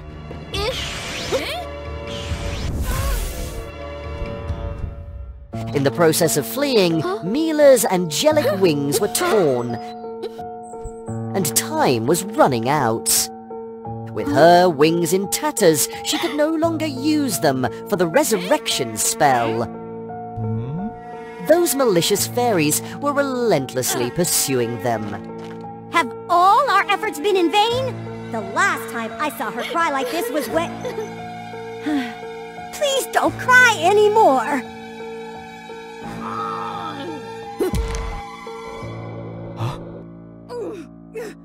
Hey, Chloe! Alright, now I understand why love makes people blind. The wizard couldn't let Chloe's efforts go to waste, so he quickly performed the spell. After all their hard work, Mela was finally able to meet her mother, but she had to sacrifice so much. Mom, I regretted so much. I didn't want Chloe to sacrifice like this. I'm the one who is wrong. After I passed away, Chloe burned her diary by my grave. In the end, I was able to give it to you, my daughter. Mila read every secret in Chloe's diary, revealing how they felt about each other. Despite her mother's abandonment, Chloe understood the extent of the love her mother had for Mila.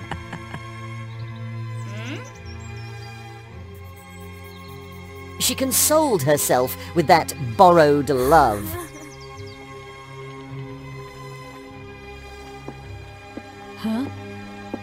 Even though she claimed to hate her, deep down, Chloe still had some love for her mother.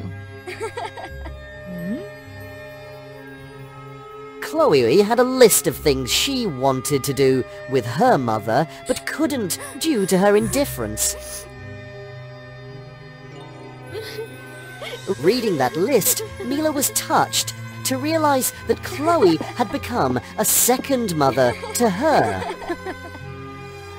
Chloe had always cared for her that way, but their different beliefs kept her distant from her beloved twin sister. I promised to convey our mother's apology to Chloe.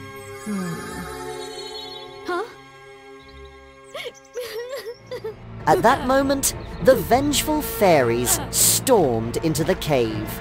Mila, bursting with the power of love, emitted a blinding light and defeated their enemies. From now on, let me protect you. She invaded Chloe's consciousness, reminding her of the warmth of her love. You are my twin flame, forever like this! Chloe regained her strength through the warm love.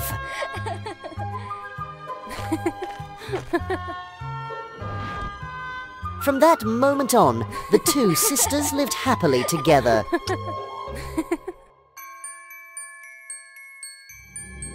Stop that prank immediately.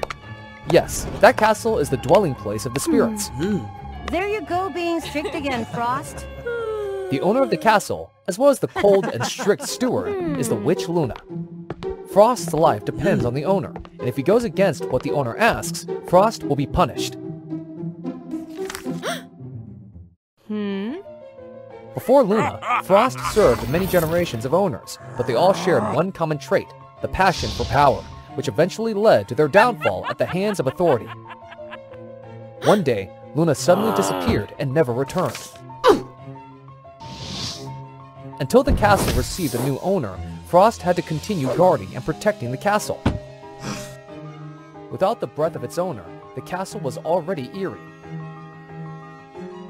And now it was even colder, with all the creatures frozen in place.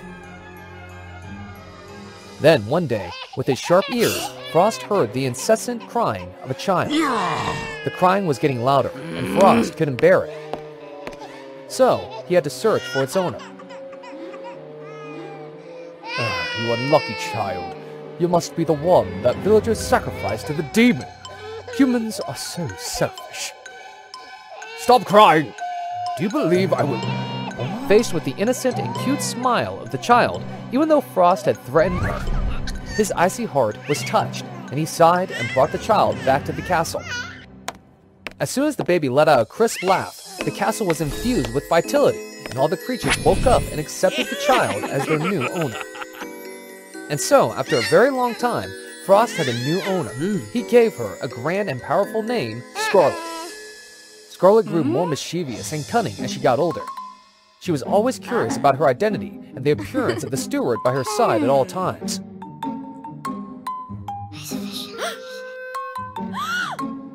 No, you can't do that. If Mr. Frost finds out, he won't let it go. Frost! Frost again! It's all right, I assure you. Assure me of what, Miss Scarlet? I assure you that today I will read my books diligently without playing or fooling around. Despite being very caring and protective towards Scarlet, Frost did not agree to let her have her freedom. Give up that plan, miss. You can't escape from here.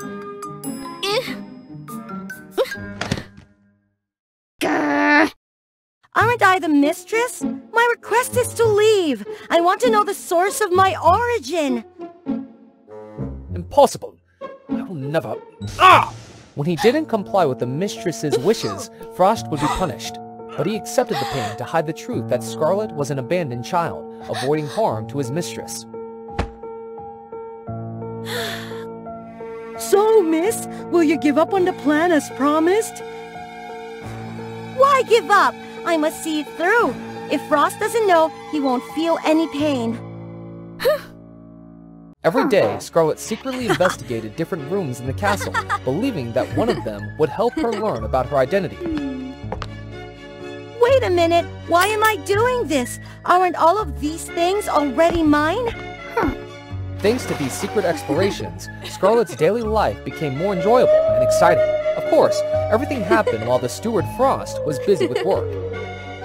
When she arrived at room number 98, it was unlike any of the interesting rooms she had seen before. This room was covered in layers of dust, dampness, and a gloomy, dark atmosphere. The only light came from an antique lamp next to an old lady carefully mending an old carriage frame. The old lady was so absorbed that she didn't notice a group of suits closing in on her. Stop! Quick, go! You're a kind girl. What do you want to ask me? I'm a witch who can answer any question in the world. Scarlet was excited to ask about her own background. The sound of the bell ringing indicated that Frost had returned. Anyway, it's still here. I'll come back tomorrow. The next day, when Frost was busy with work, Scarlet hurriedly went to look for room number 98. Strangely, it had disappeared, replaced by room number 99. Behind it was the place she had always wanted to go, the town of humans. A loud noise caught Scarlet's attention. A human girl was in a heated battle with a monster. The fight was extremely tense. The girl was at a disadvantage. Seeing this, Scarlet didn't hesitate and rushed to help. Taking advantage of the moment when the monster turned to attack Scarlet, the human girl seized the opportunity and destroyed it from behind. After overcoming the danger, the two young girls became friends. I'm Lena, a student of a wizard who banishes demons in this town. Based on your attire, you are... I'm Scarlet! I live deep in the forest! I came here to find out about my background. Lena was frightened to say that the forest was where the strongest evil creatures gathered, especially the haunted castle that imprisoned young human girls. The terrifying castle steward caught them and turned them into souls guarding the castle, unable to escape. So if you know anything about Frost, please tell me so that my master and I can defeat him. Scarlet felt there were many suspicious points in Lena's words, so she absolutely did not believe her. To clarify Lena's lying motive, Scarlet brought her back, but turned the doorknob to room 98 of the old woman who knows everything. Oh, the kind girl has returned. So tell me, what do you want to ask? Scarlet used this opportunity to ask about the truth behind the story that Lena told, why she falsely accused Frost.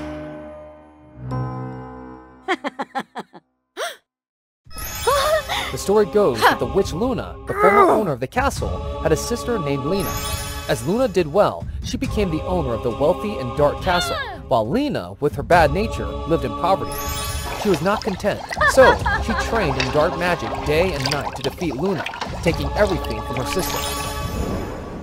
The day finally came when she defeated her sister, stole her face, and pretended to be her to gain the castle's power. Luna's soul escaped without Lena's knowledge. The haunted castle was always hidden, and since she didn't have the real owner's soul, she couldn't find her way. Up until today, she met Scarlet, who decided to take advantage of her to return to the haunted castle.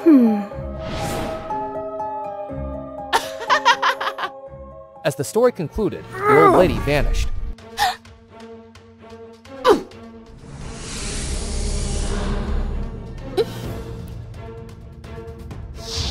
Oh, listen to this imposter. I'm not easy to bully. It was the castle owner's bell, and Scarlet used to set traps and catch Lena. Lena launched an attack on Scarlet, but luckily, the necklace she wore protected her life. Now let's see who will become the owner of the castle. Frost was about to rush to protect Miss Scarlet when she saw the intruder's face. Frost, it's me. Luna? Scarlet told Frost the story she knew in full. But she really smells like Luna. Right!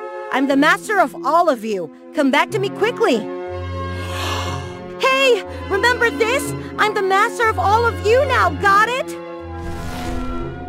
Both owners became angry and turned to Frost, the most worthy servant. If I recall correctly, if you don't obey the master's orders, you will be punished. Isn't that right, Frost? Quick! Destroy her now! Since Luna, Frost's former owner, also existed within Lena's body, disobeying her caused Frost unbelievable physical and mental pain. Stop it right now! Frost is not an object for you to abuse and manipulate like that! Do I like to do that? What can you do? Can you even set him free? Are you crazy? Don't you want supreme power anymore? The owner of this castle has the ability to release her servant, but it has never been done before because it would weaken their ultimate power, which they want to maintain.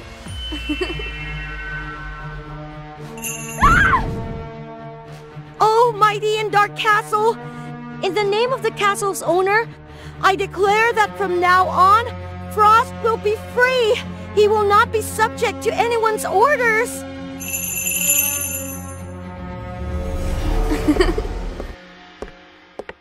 Don't you need power? Of course I do! Everyone is greedy, but your safety is more important. That's what we hoped for. Oh, I almost forgot. Congratulations, Prince Frost. The final curse has been lifted. As the beam of light created by the fairies swept through, it breathed life into the castle. Even the souls transformed into living beings. From weariness and gloominess, the castle suddenly lit up with a miraculous glow. What's more, Scarlet gained Luna's memories. It turned out that Luna's soul had merged with Scarlet's because she used to wear a necklace that concealed the truth.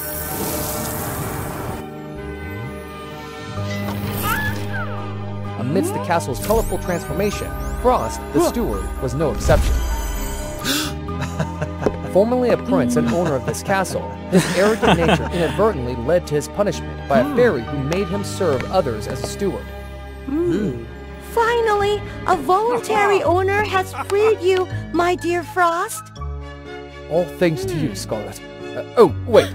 Luna, I mean. No way! I will always be your mischievous Scarlet, giving you a headache. Do you hear that? That sacred word. It was the first day, the final semester, that I attended the Vampire Academy, the only place that's a trained professional vampires. I had been eagerly anticipating this day because... Celine! You've done it to me! If you want to see how I'll deal with her, subscribe to WOA Fairy Tales. As for the confrontation between me and that girl, it's an ancient story. We both come from famous vampire clan. The rivalry between our clans made us compete in every little thing. This time, Celine really succeeded. Our academy is divided into two species, Royal and Dampier. Celine and I are both Royals, pure-blood vampires, or those with the ability to perform magic. We'll live in the imposing, luxurious tower, spending most of our time chatting or learning ways to become more aristocratic. On the contrary, Dampier vampires, hybrids with humans, live differently. Their lifestyle is simpler, and they have to work harder. Although they don't possess magic, their speed and skills are extraordinary. They are trained to be protectors for royals. Royals and Dampiers lived separately, only beginning to bond for life at the prom ceremony. To prepare for prom, starting today, Dampiers will be moved to the royal area to socialize. But that little Celine girl has taken everything away. What have you done? Oops, I accidentally borrowed your prom date. You're not mad, are you? Oh, it seems like you were a bit annoyed, huh? Betty, Well, now what are you going to do, Betty? Everyone has a date, and if you don't participate in prom, how will you graduate? At that moment, for some unknown reason, I declared that I would go with the only person who didn't have a date to prom. I also had doubts about my audacious decision. The person I chose was Edward. Edward is a low-profile Dampier, so inconspicuous that no one remembers him. He struggles with academics, has a reserved personality, and never participates in group activities. I don't agree. What? He dared? All right, no worries. Eric and I will definitely become the king and queen of prom to get that moonstone for you. It helps with mind control, you know. And who knows, maybe Edward will accept your invitation. For the first time in 17 years, I had to endure such embarrassment. I agree. What? What did you say? I said I agree. See you tomorrow. Like a dream, from that day on, Edward and I truly began to get to know each other to prepare for prom. It wasn't easy to change the mindset of someone as stubborn as Edward. Do you really want to cooperate? With the current situation, even if we don't participate in prom, we can't become the king and queen. You knew that, didn't you? Sorry, but you're probably regretting not having Eric now, right? Why should she regret something that has lost its value? What's the freak saying now? How can a weirdo compare to someone who always wants to steal other people's things? Thanks to you, I'll have 100 times better prom date than Eric. I may have spoken strongly, but seeing them happy together, I was truly sad. Look, weren't you very determined just now? Come on, we'll win. You said I'm 100 times better than him, didn't you? Oh, give this back to you. Study it carefully, bookworm. You? How dare you read? You! Don't tell anyone. If this gets out, I'll be seen as a weirdo just like Edward. Oh well, studying about Strigoi is my special hobby. These are the most feared and rarely mentioned type of vampires in vampire history, because they are the only ones who feed not only on humans, but also on royals and Dampiers. They are resurrected from the dead and become immortal, rumored to be the harbingers of destruction. In terms of power, neither royals nor Dampiers are a match for them. The Vampire Academy was founded to train vampires to fight against this species. What if Edward reveals this information? I can't even imagine. But Edward didn't do that. He even showed interest in the notebook. Why are you studying these? I want to know more about Strigoi. Are they really as evil as they say? And instead of destroying them, is there a way to redeem them? Edward also started cooperating with me more in our prom preparations.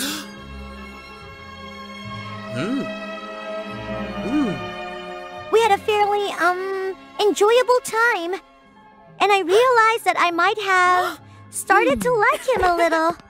After that night, Edward underwent a dramatic change. When he discarded his disastrous fashion, he became an entirely different person. Even Celine couldn't help but be impressed. How could Eric compare to this eccentric guy? Not only handsome, but the scent of Edward's blood also had an irresistible charm that captivated the royals. Feeling that she had lost a delicious meal, Celine was once again eager to steal my prom date right before the party. According to tradition, Royal and Dampier students are divided into groups to guard the school and practice their teamwork.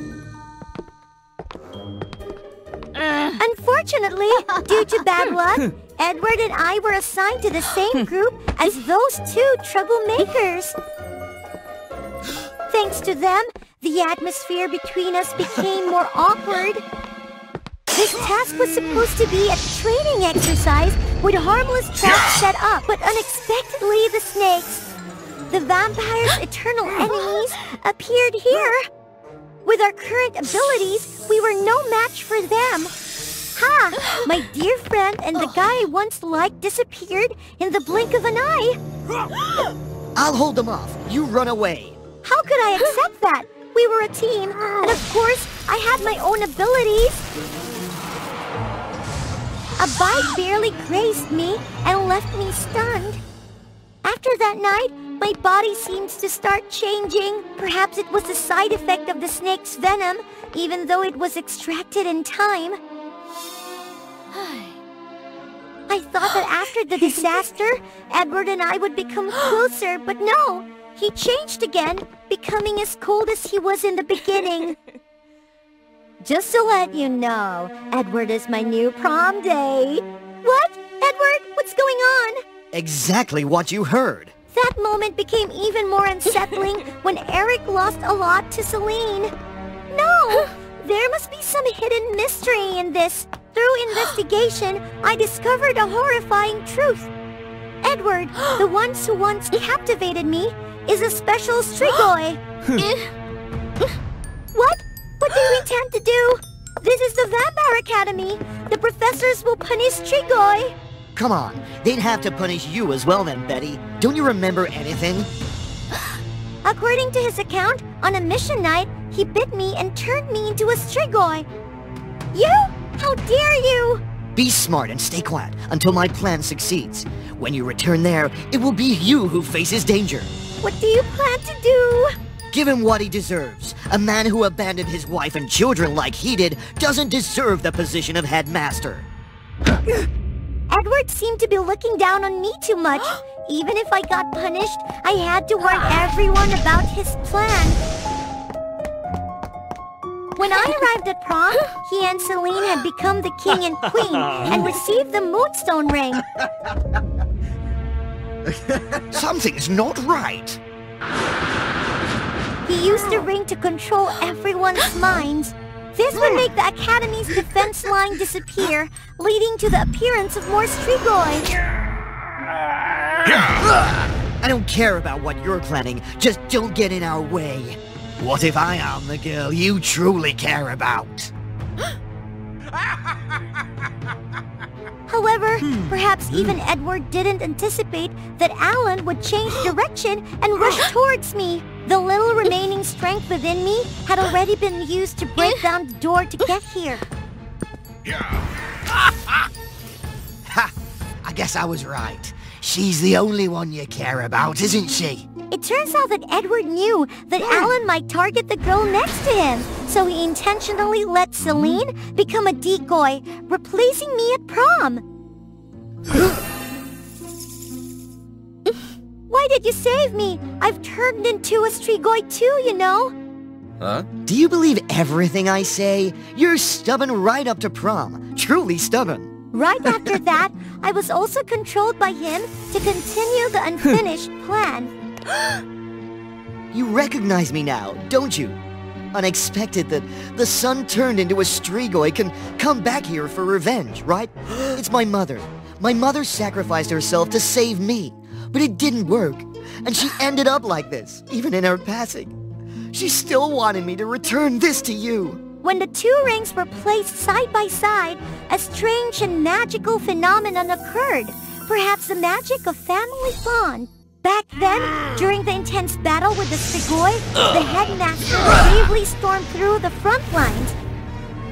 However, he inadvertently lost track of his wife and son.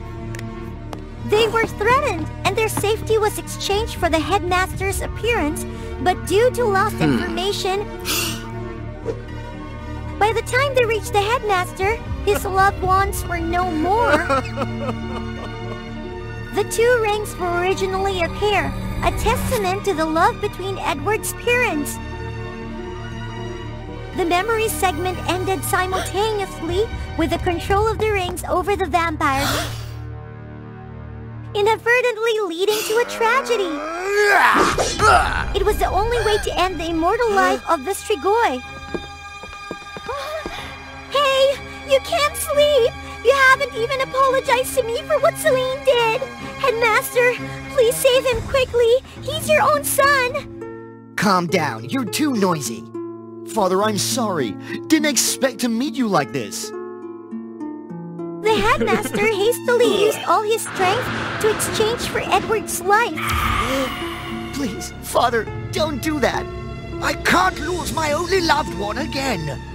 It turns out there was a way to save Strigoi, but it required him to give up immortality and at the same time for a royal to sacrifice their power and even their life to save him. Edward was no longer a Strigoi, but it was a shame that his father, in addition to losing his power, was permanently disabled. Today, they will return to the castle deep in the forest to spend more time together. Now that I've truly become a Dhampir, I will still work hard to practice and one day be able to protect and bond with you. As for you... I'm willing to wait. Look how impatient he is. Well, this time I admit defeat to you.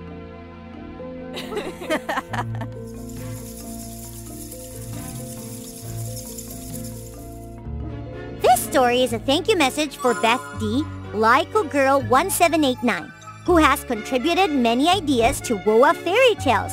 In the future, we hope to receive more contributions from the audience to further develop WOA Fairy Tales. Don't forget to subscribe to WOA Fairy Tales to help us reach 1 million subscribers soon. And now, please share your emotions with WOA Fairy Tales after watching today's story. See you in the upcoming episode!